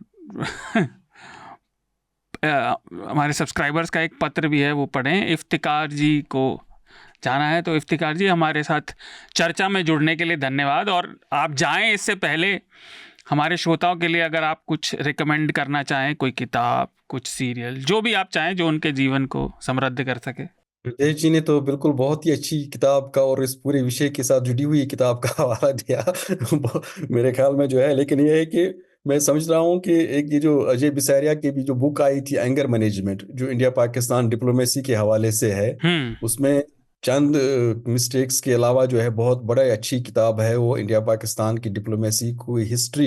क्योंकि उन्होंने जो है ना एज ए हाई कमिश्नर सिर्फ उन्होंने अपनी मेमोयर्स नहीं लिखी हैं, उन्होंने तमाम हाई कमिश्नर्स जो 1947 से लेकर रहे हैं 2022 तक, उन सब का एक निचोड़ लिखा है, सबकी जो एक्सपीरियंसेस लिखी हैं जो उनकी इस्लामाबाद में हुई है। तो I think it's a very good book. और दूसरी जो अभी जो एजी नूरानी साहब का इंतकाल हो गया, ही लेफ्ट अस, लेकिन उन्होंने तकरीबन 31 किताबें लिखी हैं। और ये तो नहीं कैसे उनकी जो है एक से एक किताब जो है मैग्नम ऑपस है।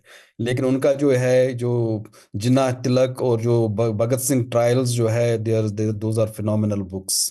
या उनकी जो है the way he puts up arguments, और आर्ग्यूमेंट्स ऐसे कि उनको जो है कहीं पर कोई नकार नहीं सकता है उन आर्ग्यूमेंट्स को। मुझे याद है जब उनकी आर्टिकल 370 जब किताब आई थी तो कितना जो है इतनी कोशिश की थी उस वक्त बीजेपी के ऑफिस में, जो उनके इंटेलेक्चुअल सेल है, उसको किसी तरह से जो उनके आर्ग्यूमेंट्स को काउंटर करने की। लेकिन कहीं से, क्योंकि उन्होंने उसमें सरदार पटेल और श्यामा प्रसाद मुखर्जी के ही हवाले दिए थे उसमें, जो किस तरह उन्होंने सपोर्ट किया था उसको आर्टिकल 370 को। लिहाजा लेकिन जो है कि मैं ये कह सकता हूँ कि एजी नूरानी की तकरीबन सभी किताबें जो हैं सबको पढ़नी चाहिए, और they are phenomenal, they are very magnum opus books. किस तरह से जो है आर्गुमेंट को ऐसा बिल्डअप करते हैं कि उनमें जो है बिल्कुल ही सेंध लगाना ही मुश्किल रहती है। जी। तो मैं ये जो है, और अगर हो सके तो ये केन फॉलेट की जो है एज ऑफ इटर्निटी, क्योंकि हम दोबारा अब कोल्ड वार की तरफ जा रहे हैं, तो ये कोल्ड वार के उनने जो है बिल्कुल उसके सिनेरियो में ये नॉवल लिखी गई है। और ये मैं बड़ा खुश हुआ आज केन फॉलेट का नाम लिया आपने। केन फॉलेट इज द राइटर। बिल्कुल, क्योंकि अभी दोबारा हम किसी कोल्ड वॉर, उसने सोवियत यूनियन, ईस्ट जर्मनी और उस क्यूबन मिसाइल क्राइसिस, उसको पूरे को जो बनाकर जो है उसके जो है इर्द गिर्द वो नावल घूमती है। So it's a very phenomenal, बहुत ही एंगेजिंग नावल है। आई थिंक जी एनफ। जी, थैंक यू। आपके रिकमेंडेशंस के लिए धन्यवाद, और चर्चा में जुड़ने के लिए धन्यवाद। मैं एक बात कहना चाहता हूँ कि जो केन फॉलेट का इन्होंने नाम लिया, Ken Follett generally is a thriller writer, लेकिन उन्होंने आज से कोई 25 साल पहले एक किताब लिखी पिलर्स ऑफ अर्थ, और वो लिख के उन्होंने बहुत सारे लोगों को सरप्राइज़ किया कि एक थ्रिलर राइटर, उनकी आई ऑफ द नीडल एक है जिस पे शायद फिल्म भी बनी थी और उसे अवार्ड भी मिले, लेकिन पिलर्स ऑफ अर्थ जो उन्होंने लिखी उस किताब करीब 1000 पन्नों की किताब है, और जब मैंने पहली बार पढ़ी थी तो वो it's so such A gripping book कि 25 साल तक उनको ये कहते रहे लोग किसका सीक्वल लिखिए। सीक्वल भी लिखा उन्होंने, बहुत मोटा है वो, सीक्वल्स कभी पहले ऐसे होते नहीं, तो बहुत अच्छा लगा मुझे उनका नाम सुनकर। आपका दिल बाग बाग हो गया लेखक का नाम सुनकर। इस हफ्ते एक ही चिट्ठी है और ये एनोनिमस ने भेजी है, और वो कहते हैं, आपके हालिया कार्यक्रम में एक राष्ट्र एक चुनाव पर चर्चा ने हरिशंकर परसाई की चुटकी लेने वाली बौखलाहट पैदा कर दी। ऐसा प्रतीत होता है जैसे निकोलो मैकियावेली ने इस प्रस्ताव को रचा हो। यह विचार न केवल अमल में असंभव है बल्कि एक कुशल भ्रामक यंत्र की तरह कार्य कर रहा है जो वास्तविक मुद्दों से ध्यान हटाने के लिए है। पूर्व राष्ट्रपति कोविंद की दलित पृष्ठभूमि को इस चर्चा में शामिल करना उनके सामाजिक दर्जे को टारगेट करने का सूक्ष्म प्रयास है जिससे विपक्ष में दरारें पड़ी। यह डाइवर्जन और डिसेप्शन की रणनीति, जैसा कि नोम चोम्स्की ने वर्णित किया है, राजनीति में भ्रम फैलाने का उत्तम उदाहरण है। इस प्रकार की चर्चाएं वास्तव में राजनीतिक धूर्तता का परिचायक हैं, न कि समाधान। आपके मंच पर ऐसे विषयों पर चर्चा की सराहना करता हूं जो समाज को भ्रमित कर रही हैं। धन्यवाद एनोनिमस। देखिए, मैं ज़्यादा पढ़ा लिखा नहीं हूँ, तो मुझे ना नोम चोम्स्की के बारे में ज़्यादा पता है कि वो बस लेफ्टिस्ट बोलने वाले हैं। मैकियावेली मुझे ऑफ हैंड ज्ञान है कि मैकियावेलियन टैक्टिक्स क्या होते हैं, पर निकोलो मैकियावेली ने क्या किया था मेरे को नहीं मालूम, और सही में मुझे कोई मतलब ही नहीं। इटली में हुआ था, मेरा क्या लेना देना। पर हृदेश और आनंद, आपको इस पर का कुछ कहना हो? हमने पिछले हफ्ते वन नेशन वन इलेक्शन पे किया था कि कितना मतलब हास्यास्पद है। नहीं, मेरा इस वन नेशन वन इलेक्शन पर कुछ दूसरा विचार है इस पे। ये चूंकि मुद्दा खत्म नहीं हुआ, अगली बार जब इस पे चर्चा होगी तो मैं अपना विचार दूंगा। कुछ कहना हो जो एनोनिमस कह रहे हैं? नहीं, ये उनके विचार हैं, उसके लिए वो स्वतंत्र है। मैं को इस बात पे थोड़ा सा कहना है कि आपने जैसे नोम चोम्स्की के बारे में आपको पता नहीं है, ठीक है, लेकिन आपने जिस तरह लेफ्टिस्ट बोलने वाले कहा, तो नहीं मैं इट्स ओके, मैं दर्शकों के लिए कह रहा हूँ, आई keep him in high regard despite, क्योंकि वो MIT में लिंग्विस्टिक्स पढ़ाते रहे, अभी तो 90 के मिड 90s में है, और उनके जो कुछ जो है उनका जो बैकरूम बॉयज़ के नाम से उनकी जो किताब थी या उनके जो डॉक्यूमेंट थे, उन्होंने सबसे पहले वियतनाम वॉर को डिकोड करके ये अमेरिका का चेहरा बेनकाब किया था कि किस तरह से ये लोग काम कर रहे हैं। He was one of them, मतलब लॉट ऑफ पीपल डिड। मैं तो एक्सेप्ट कर रहा हूं, मैं नहीं जानता। नहीं, मैं कह रहा हूं इसी बारे में मैं बता दे रहा हूं, आपके खिलाफ मैं कुछ नहीं बोल रहा हूं। और मेरे को नहीं मालूम मैं क्या करूं। और दूसरी बात ये कि उनका एक बहुत ही फेमस कोट है आनंद, वो ये है कि उन्होंने फ्री मार्केट के बारे में बोला था। नो डाउट, जो आपने कहा, he is left of the centre thing and very strong, लेकिन वेरी रीजन, अगर आप कोई मतलब रीजनिंग अगर स्ट्रांग है तो फिर वो किसी भी विंग का हो, उससे कोई फर्क नहीं पड़ता, बात सही होनी चाहिए, चाहे कोई भी। उनका बड़ा कोट है जो मैं अक्सर कहता हूँ कि फ्री मार्केट के लिए उन्होंने कहा था, You call it a free market, but someone somewhere is controlling it. Free market वो कहते हैं जो लोग उसको बढ़ाना चाहते हैं, पर वही कंट्रोल भी कर रहे हैं।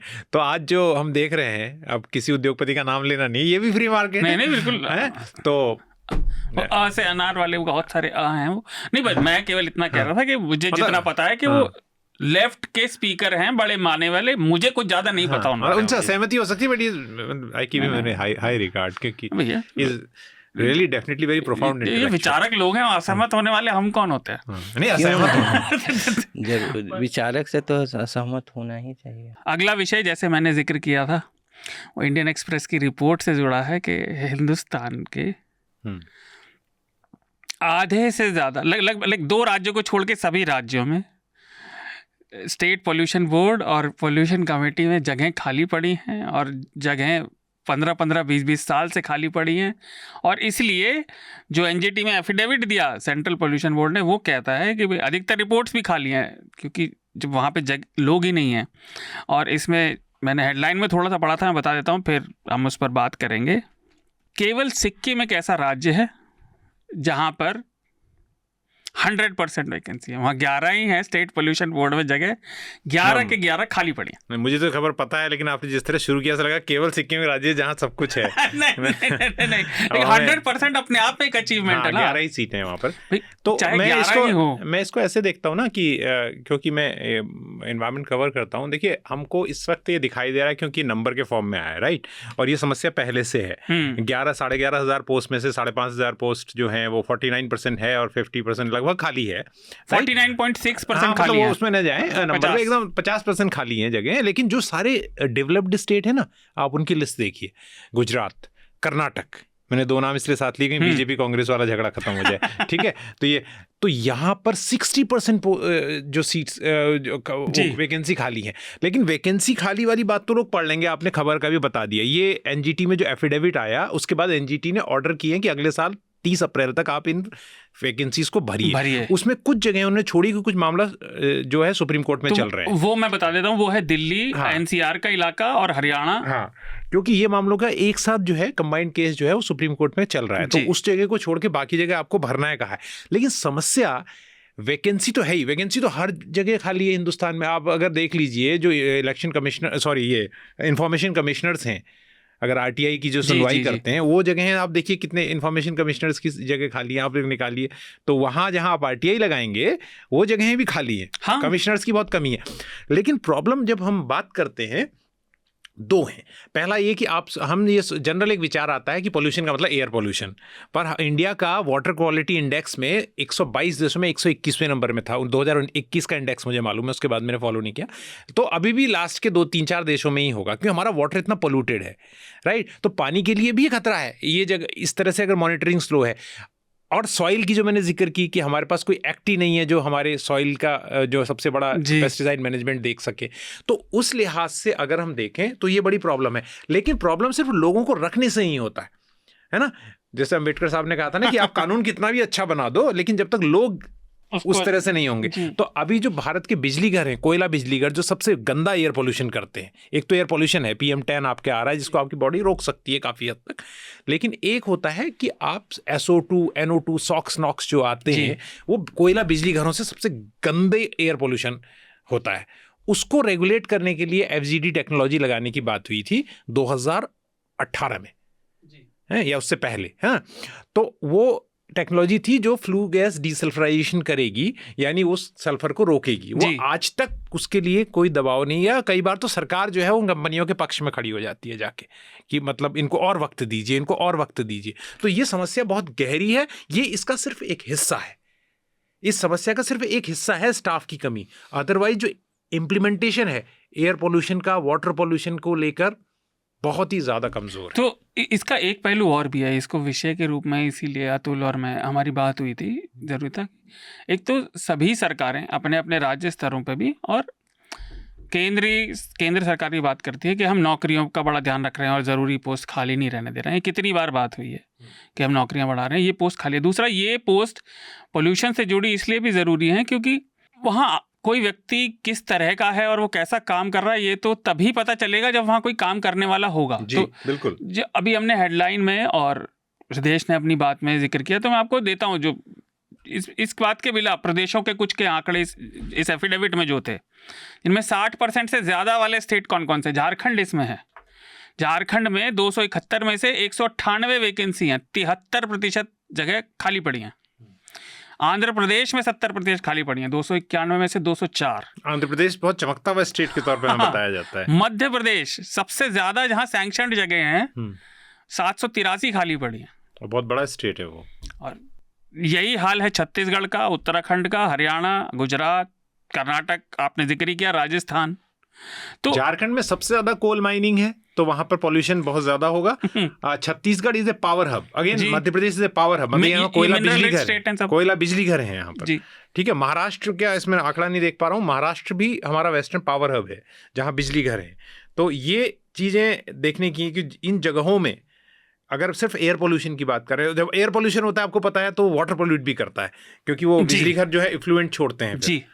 तो इसमें एक ज़रूरी बात ये भी थी कि सरकार जो दावे करती है पर्यावरण परिवर्तन और पॉल्यूशन से निपटने के लगातार करती आ रही है, क्योंकि हम देखते हैं हर साल सर्दी के सीज़न में खासतौर से ये दिल्ली पंजाब सेंट्रिक जो डिस्कशन शुरू होता है और दिवाली के आसपास और बड़े शहरों में जो धुआं है उससे जो डिस्कशन शुरू होता है कि हमारे यहाँ पॉल्यूशन पे सरकारें काम नहीं कर रही। हर साल राज्य और केंद्र सरकारें वादे करती हैं, बताती हैं हमने ये किया, लेकिन ये पोस्ट नहीं भरी जा रही और ये सरकार की बेईमानी, मतलब जो उनकी मंशा है वो उतनी ईमानदार नहीं है जितना वो पोर्ट्रे कर रहे हैं, बताते हैं। जो दूसरी चीज़ों में भी दिखता है कि कई बार जैसा आपने कहा कंपनियों के पक्ष में खड़ी आती हैं। तो आनंद, आप इस विषय को कैसे देखते हैं? एक तो इस पर कहना बड़ा आसान है कि सरकार ईमानदार नहीं है, लेकिन इन पोस्ट को खाली रखने की और क्या वजह हो सकती है, मुझे समझ नहीं आया पढ़ के। लेकिन वाई वुड, इसे क्यों नहीं भरेगा कोई? भाई जवाब तो आपको देना पड़ेगा।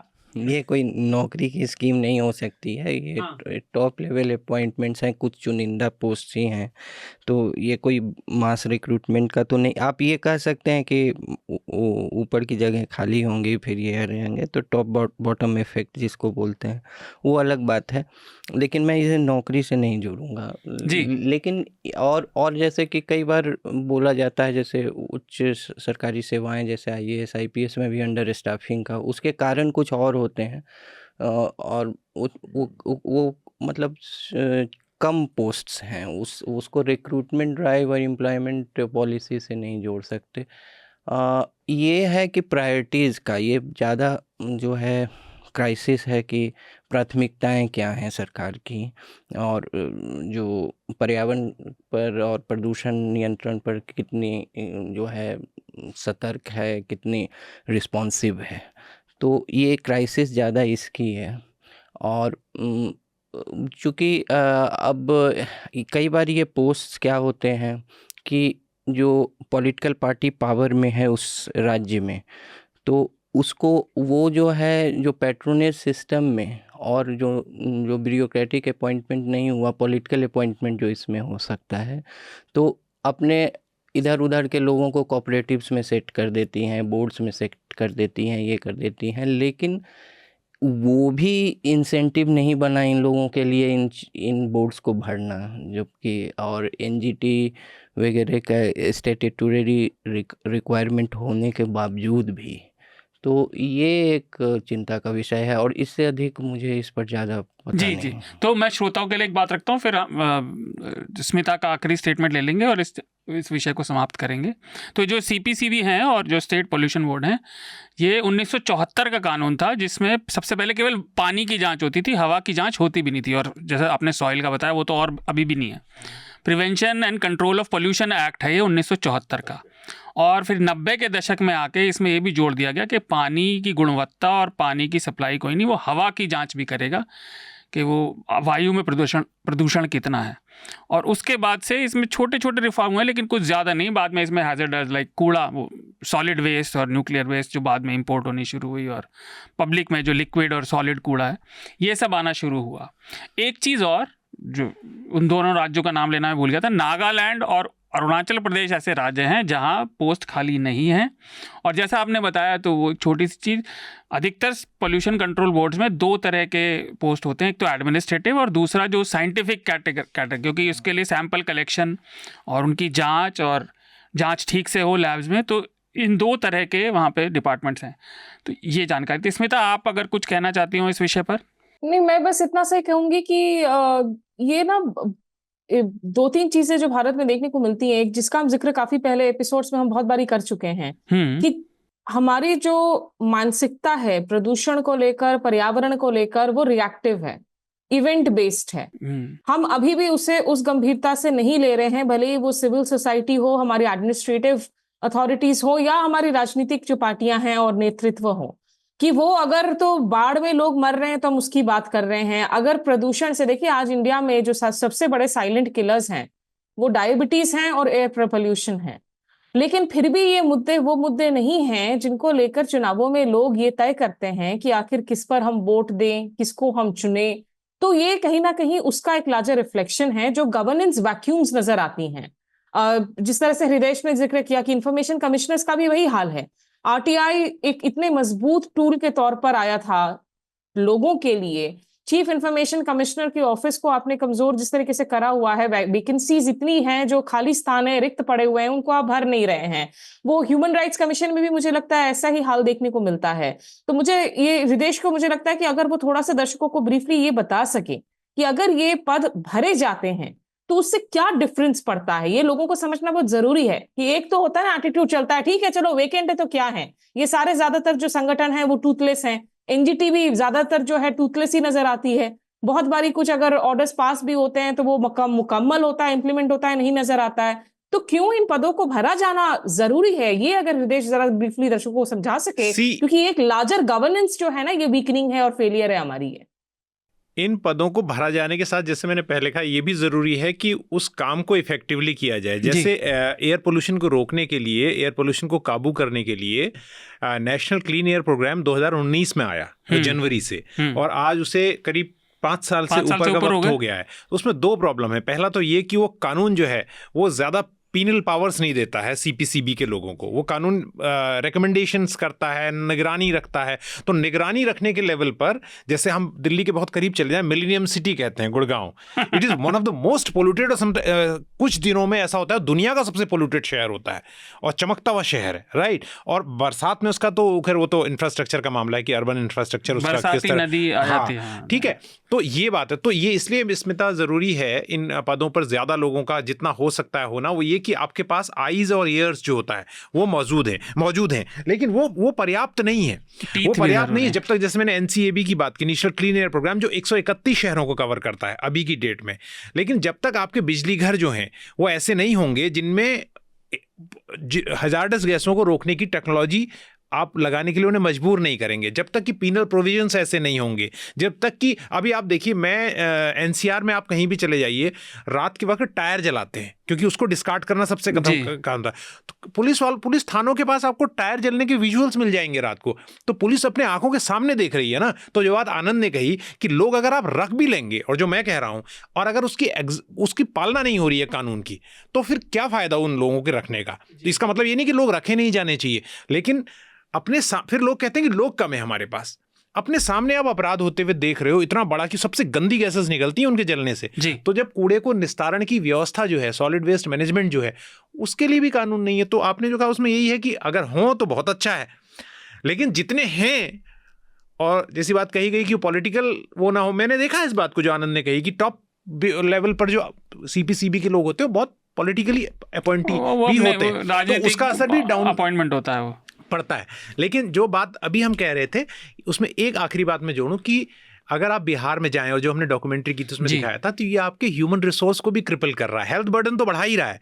आपका आउट ऑफ पॉकेट खर्चा 70% है आज, मतलब अपनी जेब से आपको खर्च करना पड़ता है। तो हेल्थ हैजार्ड तो अब देखो आने वाले दिनों में, जो कहा इस पिता ने, रिएक्टिव है हम लोग, खूब खबरें बनेंगी, एयर पोल्यूशन हो रहा है, कुंटी जल रहा है, पराली जल रहा है। लेकिन जैसा हमने वहाँ देखा कि जैसे जो आर्सेनिक पोल्यूशन से देखा और थे, बॉडी क्रिपल हो रही है। तो अगर 20-25 साल में आपके पास ऐसे लोग नहीं होंगे जो फौज में जा सकें, क्योंकि उनको नौकरियां नहीं मिल रही हैं। भैया आपको तो आर्सेनिक की प्रॉब्लम है, आपको हम कैसे रख लें, तो क्रॉनिक प्रॉब्लम बन जाती है। हाँ, तो लोगों को बिहार के गाँव में आपको ऐसे लोग मिलेंगे, ईस्टर्न यूपी और बिहार के गाँव में, जिनको नौकरियां इसलिए नहीं मिल रही क्योंकि उन्हें आर्सेनिक प्रॉब्लम है। उनका दोष क्या है? सिर्फ वो ग्राउंड वाटर पी रहे हैं, और ग्राउंड वाटर में आर्सेनिक है, आर्सेनिक पॉइजनिंग। तो उसमें उनकी क्या गलती है? उनको बचपन से वही पिलाया गया। मतलब वही हमें अपनी इंस्टीट्यूशनल उदासीनता और अकर्मण्यता पे ध्यान देना पड़ेगा। पर इस विषय के साथ ही चर्चा को यहाँ समाप्त करते हैं, और उम्मीद है आपको ये विषय अच्छे लगे होंगे। जो अगर आपको कोई चर्चा में, बातचीत से कोई आपका क्रिटिसिज्म हो या कोई सुझाव हो, तो आप हमें ज़रूर भेजें, और आप वो भेज सकते हैं हमें ईमेल एड्रेस पर podcasts@newslaundry.com, या फिर आप हमारी वेबसाइट पर जा सकते हैं और newslaundry.com/podcast-letters पर चर्चा सेक्शन में जाके अपने सुझाव भेजें। और हम अपने रिकमेंडेशन की प्रक्रिया की तरफ बढ़ते हैं। स्मिता, आपका इस हफ्ते का रिकमेंडेशन? हम लोगों ने जिस मुद्दे पर सबसे पहले बातचीत की, जो स्थिति है इस वक्त पश्चिम एशिया में, उस पर कल प्रताप भानु मेहता की एक जो लेख आई थी इंडियन एक्सप्रेस में, डेमोक्रेसी इन डिक्लाइन, की ग्लोबल जो आपके ग्रेट पावर्स हम जिसे कहते हैं, कि उन लोगों ने किस तरीके से इनेबल किया है। हम नैतिकता की जो बात कर रहे थे उस पर वो बहुत शार्प लेख है कि आपसे फोटो ऑप्स और बयानों के जरिए जो है अपनी आप बड़ी लीडरशिप की दावेदारी आप नहीं रख सकते हैं। दूसरा, क्योंकि इफ्तिकार गिलानी ने आयरलैंड की रेजिस्टेंस का जिक्र किया था, कॉन्फ्लिक्ट का, तो उस पर एक पुरानी फिल्म है, 2006 की है. It was a wonderfully made movie. I think वो केन लोच की मूवी थी शायद, the wind that shakes the barley. जो वॉर फिल्म्स में, कॉन्फ्लिक्ट मूवीज में, I think it's a very nicely done movie on the resistance itself. जो लोग आयरलैंड की लड़ाई लड़ रहे थे फ्रीडम के लिए, उसे आप देख सकते हैं. वो जरूर कहीं ना कहीं वेबसाइट पर होगी. और दर्शकों को कहूंगी कि न्यूज लॉन्ड्री की टीम्स ने जो कश्मीर से रिपोर्टाज किया है, खास करके वहां पर मीडिया की बोलने की आजादी और स्वाधीनता को लेकर, क्योंकि वो बहुत ही बड़ा चिंताजनक विषय है और इतना गंभीर विषय है कि जिस पर आज की तारीख में हमारे जो बड़े लिबरल नेता हैं वो भी चुप्पी साधे हुए हैं, वो भी कुछ नहीं बोलना चाहते हैं. तो वो रिपोर्ट बहुत स्ट्रांग है और नीडेड रिपोर्ट है कि खास करके मीडिया पर किस तरह से इस वक्त क्रैकडाउन हुआ है कश्मीर में, खास करके 370 हटाने के बाद में. वो दर्शक जरूर देखें न्यूज लॉन्ड्री की टीम से. धन्यवाद स्मिता. Thank you. रितेश, आपके रिकमेंडेशन इस हफ्ते? इस बार तो आप पहले दे रहे हो, मैं नहीं दे रहा. नहीं, मेरी रिकमेंडेशन कोई वो नहीं है. मैंने जो कहा था मैं उसी को रिपीट कर देता हूँ कि जॉन पर्किंस की जो किताब है कॉन्फेशंस ऑफ एन इकोनॉमिक हिटमैन, वो इसलिए भी मैं कह रहा हूँ क्योंकि काफ़ी सारी रिकमेंडेशन आ रही, तो काफ़ी दुबली पतली किताब है, तो आराम से पढ़ी जा सकती है. किताब का दुबले पतले नहीं, मतलब जल्दी ये भी तो है ना, वो होमवर्क ना हो जाए कि मतलब आप है ना. तो नहीं, वो तो बहुत बहुत अच्छी किताब है, बहुत लेजेंडरी किताब है, विदेश नीति. तो एक ही रिकमेंडेशन. हाँ, मतलब आप कहते हो तो मैं दूसरी बता देता हूँ कि केन फॉलेट का नाम आया था, उनकी पिलर्स ऑफ अर्थ जो है, इट्स अमेजिंग नॉवल. वो इसलिए क्योंकि उसमें ऐसा लगता है जैसे हम सब टीवी विजुअल मीडियम में काम करने वाले हैं कि इतनी ब्यूटीफुली एक जो टेक प्रोज लिखा जा सकता है. और बहुत सारे आनंद बैठे हैं तो बहुत प्रोज पढ़ते रहते हैं, तो बताएंगे. तो बहुत सारे अच्छे प्रोज राइटर्स हैं, पर that writer surprise because he was a thriller pulp writing करने वाला. उसने ऐसा अमेजिंग नॉवल लिखा कि ही पब्लिशर कहते थे कि भाई आप नॉवल लिखते हो तो अगर आपने एक पल्प आपका हिट हो गया तो बेस्ट तरीका ये है सक्सेस का जीवन में कि हर 1-2 साल में वही लिखते रहो. और उसने 8-9 साल लगा के एक ऐसा नॉवल लिखा जिसके दौरान वो कहता है कि उसने 1-2 पल्प भी लिखे while writing that novel. So it is wonderful. So मेरी पर्सनल भी हो सकता है पसंद की वजह से, लेकिन उसमें क्या फर्क पड़ता है. धन्यवाद. आनंद, आपके रिकमेंडेशन? इजराइल और गाजा वाले समस्या पर चर्चा की, तो उससे संबंधित मैं एक लेख रिकमेंड कर रहा हूँ जिससे मैं भी बहुत उसके अंश से सहमत नहीं हूँ और लोग भी नहीं होंगे. लेकिन टाइम्स ऑफ इंडिया में कल डैन स्टीफन करके हैं, शायद मैं उनके नाम का उच्चारण गलत कर रहा हूँ, लेकिन वो इजराइल में के भूतपूर्व 2 प्रधानमंत्रियों के सलाहकार रहे हैं. और उन्होंने इजराइल के दृष्टिकोण से उसे लिखा है कि इजराइल अभी जो कर रहा है वो क्यों कर रहा है, उसकी रणनीति इजराइल की दृष्टि से क्यों ठीक है और उसे ये क्यों करना पड़ रहा है. तो वो एक रोचक मतलब एक झलक है इजराइल की मानसिकता में और उस ऐसे व्यक्ति के तरफ से जो वहाँ के एस्टेब्लिशमेंट का पार्ट रहा है. तो वो एक रोचक निबंध है और टाइम्स ऑफ इंडिया को भी मैं क्रेडिट दूंगा कि उसने वो छापा, क्योंकि भारत के अंग्रेजी जो समाचार पत्र हैं वो जनरली एक तरफ झुके हुए हैं इस समस्या को लेकर. तो वो एक रोचक निबंध मुझे लगा और इंफॉर्मेटिव भी है. दूसरा, विलियम डैलिम्पल की नई किताब आई है, how ancient India transformed the world. तो ये एक विलियम डैलिम्पल ज़्यादातर मेडिएवल इंडिया पर लिखे हैं के फिगर्स पे या फिर ईस्ट इंडिया कंपनी के पीरियड पे लिखे हैं. ये पहली बार वो प्राचीन भारत के इतिहास पर लिखे हैं और जो एक 2 भागों में बटा हुआ भारत में हिस्टोरियोग्राफी रही है, जो एक दक्षिण पंथ और वाम पंथ. तो दक्षिण पंथ को पर ये आरोप है कि वो ज़रूरत से ज़्यादा महिमा मंडन किया है उन्होंने प्राचीन भारत का, और वाम पंथ पर है कि उन्होंने बहुत सांस्कृतिक और आर्थिक बहुत सारे पक्षों को उन्होंने इग्नोर करके वैज्ञानिक गणितीय बहुत सारी अचीवमेंट एक खास तरह के आइडियोलॉजी से गाइडेड होके इंटेलेक्चुअल डिसऑनेस्टी का. तो विलियम डैलिम्पल ने इन दोनों से स्टीयर क्लियर करने का दावा करते हुए लिखा है कि उन्होंने कुछ बातें लिखी हैं कि हाँ, जो प्राचीन भारत है उसको उसके अचीवमेंट्स को कम क्रेडिट मिला है जितना वर्ल्ड हिस्ट्री में जितना उसे मिलना चाहिए था. खासकर उसकी मैथमेटिक्स और कल्चर, लिटरेचर वगैरह। और उन्होंने ये भी कहा है कि चाइना ने कैसे अपने सॉफ्ट पावर को भंजाया ज़्यादा, भारत पीछे रह गया उसमें। ये वैचारिक युद्ध को भी उन्होंने कहा, वामपंथ और दक्षिणपंथ, इसमें दोनों ऑब्जेक्टिव नहीं रहे। और उन्होंने यह भी नए आर्कियोलॉजिकल फाइंडिंग्स के बेसिस पर उन्होंने कहा है कि एक्चुअली सिल्क रूट जो है चाइना का, वो बहुत जो है एक, उन्होंने कहा कि ये काफ़ी बाद में आया, बहुत बाद में आया था, बहुत उसमें तो सच्चाई बाद में आया। भारत का जो एक उन्होंने गोल्डन रूट कहा है, वो जो है गोल्डन रोड, जो उनके बुक का नाम भी है गोल्डन रोड हाउ एंशिएंट, तो वो और फिर उन्होंने जो बौद्धिक जो भारत केंद्र रहा उस समय का, खासकर जो उन्होंने कहा कि नालंदा विश्वविद्यालय की यह धारणा कि वो उस समय का हार्वर्ड, ऑक्सफोर्ड, कैम्ब्रिज था, ये गलत नहीं था। वो सही में उस समय, उन्होंने विलियम डैलिम्पल ने लिखा है कि सही में उसका स्थान वही। आप इसका रिव्यू कब लिख रहे हैं आप? मैंने रिव्यूज़ पढ़ता हूँ मैं लिखूंगा तो और भी कई चीज़ें लिखी उन्होंने। इस ये भी लिखा है कि जैसे कुछ भावनाओं को उन्होंने धारणाओं को उन्होंने चुनौती भी दी है। उन्होंने जैसे अखंड भारत की धारणा को कहा है कि इसका ऐतिहासिक जो है, इसकी प्रामाणिकता कम है कि ऐसा कोई था।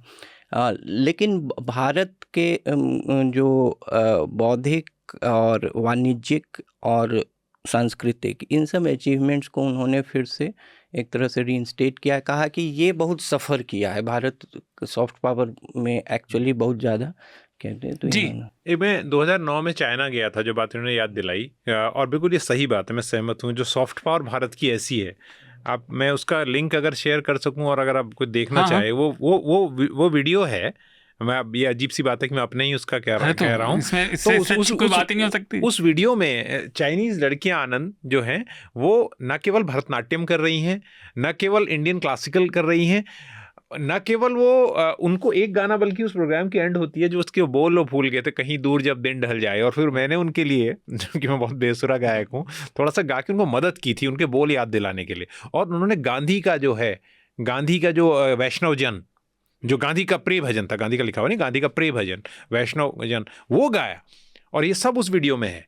तो ये सॉफ्ट पावर भारत की है। और वो लोग कहते थे कि मतलब इंडिया में आके उन्होंने कई गुजराती, मराठी भाषाओं के बारे में वो बात कर रहे हैं मुझसे उसमें। जी, तो एक बात और है कि मैंने ये हफ्ता में भी ये रिकमेंड किया था पिछला, और शायद यहाँ दूसरी बार मैंने किया है, मैं अगर भूल गया हूँ दूसरी बार किया हूँ तो मैं करता रहता हूँ, क्योंकि और भी तो अनदर सेट ऑफ लिसनर्स जो है उनके लिए वो आमतौर पे कॉमन नहीं है, और कॉमन हो भी तो, लेकिन आपका ध्यान उस जगह पर है तो है, उसमें क्या दिक्कत है? रिकमेंडेशन आपकी अपनी पसंद है। तो मैं एग्री करता हूँ, लाइक भारत का तो बहुत सारे अचीवमेंट, लाइक मुझे पाइथागोरस थ्योरम में जितनी बार पढ़ता था, मुझे लगता है पाइथागोरस ने बहुत दिन बाद ढूंढी, वो कौन से जैन मुनि थे, उन्होंने उसका इजाद किया था। और फाकिर में फील्ड मेडल जिसे वो भारतीय को मिला था, डॉक्टर भूल जाता हूँ मैं नाम, पाइथागोरस थ्योरम की बात कर रहा हूँ। नहीं, मैं जो भारत के एक वो हैं जो भारत में पढ़े थे, अभी उन्हें फील्ड मेडल ऑफ मैथमेटिक्स मिला था अभी कुछ साल पहले। वो मैथ का नोबल है, वो 4 साल में एक बार मिलता है। तो उन्होंने कहा था कि मेरे दादा और मेरी माँ मुझे वैदिक गणित पढ़ाते थे तबले के साथ, और वो तबला कैसे गणित है, इसीलिए मैं इतना पढ़ पाया, इतना अच्छा हूँ मैं मैथ्स में। तो खैर, तो बड़ी अच्छी बात हो रही है, लेकिन ये भी आयरनी है कि फिर एक गोरा ही कह रहा है, तब लोग सुन रहे हैं उस बात को। खैर, तो मैं अपने रिकमेंडेशन दे देता हूँ। पहला तो हमारे प्रोड्यूसर हैं आज आशीष ने एक रिपोर्ट की है, तो मजेदार। तो मैं चाह रहा था कि हमारे प्रोड्यूसर का रिकमेंडेशन दिया जाए। दिल्ली DU इलेक्शंस पे तो वीडियो रिपोर्ट है, उसमें वो क्या क्या प्रॉमिस कर रहे हैं। अयोध्या का वोट दे के आया हूँ। अयोध्या का में आप कैसे वोट दिया? यस। तो उसमें अयोध्या का टूर और पिक्चरें और क्या क्या प्रॉमिस कर रहे हैं लोग, और दिल्ली इलेक्शन में DU के, तो वो आशीष की रिपोर्ट है, वीडियो रिपोर्ट है जी, वीडियो रिपोर्ट है। और एक किताब, उसके कारण आप सोच सकते हैं, मैं कुछ एक्सप्लेन नहीं करूँगा। अब C.S. ल्यूइस की किताब है ग्रीफ ऑब्जर्व्ड, ये भी मेरे पिछले कुछ हफ्तों के लिए एक सेल्फ हार्म और उससे जुड़े भी विषय से किताबें हैं। और एक सीरीज़ है, शायद नेटफ्लिक्स पे, मैं भूल गया, आपको नाम से मिल जाएगा, शैटर्ड ग्लास। ये भी एक रिपोर्टर की कहानी है, मर्डर मिस्ट्री है, जो बहुत ज़्यादा लाइक सेल्फ हार्म और डिप्रेशन से जूझ रही है, और बहुत अच्छी मर्डर मिस्ट्री है, वेरी इंटरेस्टिंग और वेरी एंगेजिंग। हालांकि बहुत धीरे धीरे चलती है, लेकिन जब आप चीज़ें खुलनी शुरू होती है तो you can't get away from it. और मिनी सीरीज़ है, बहुत लंबी नहीं है। तो ये 3 रिकमेंडेशन है, और इसके साथ ही मैं इस हफ्ते की चर्चा को रोकता हूँ। हृदयेश, आनंद और स्मिता और इफ्तिकार, सभी का धन्यवाद। धन्यवाद।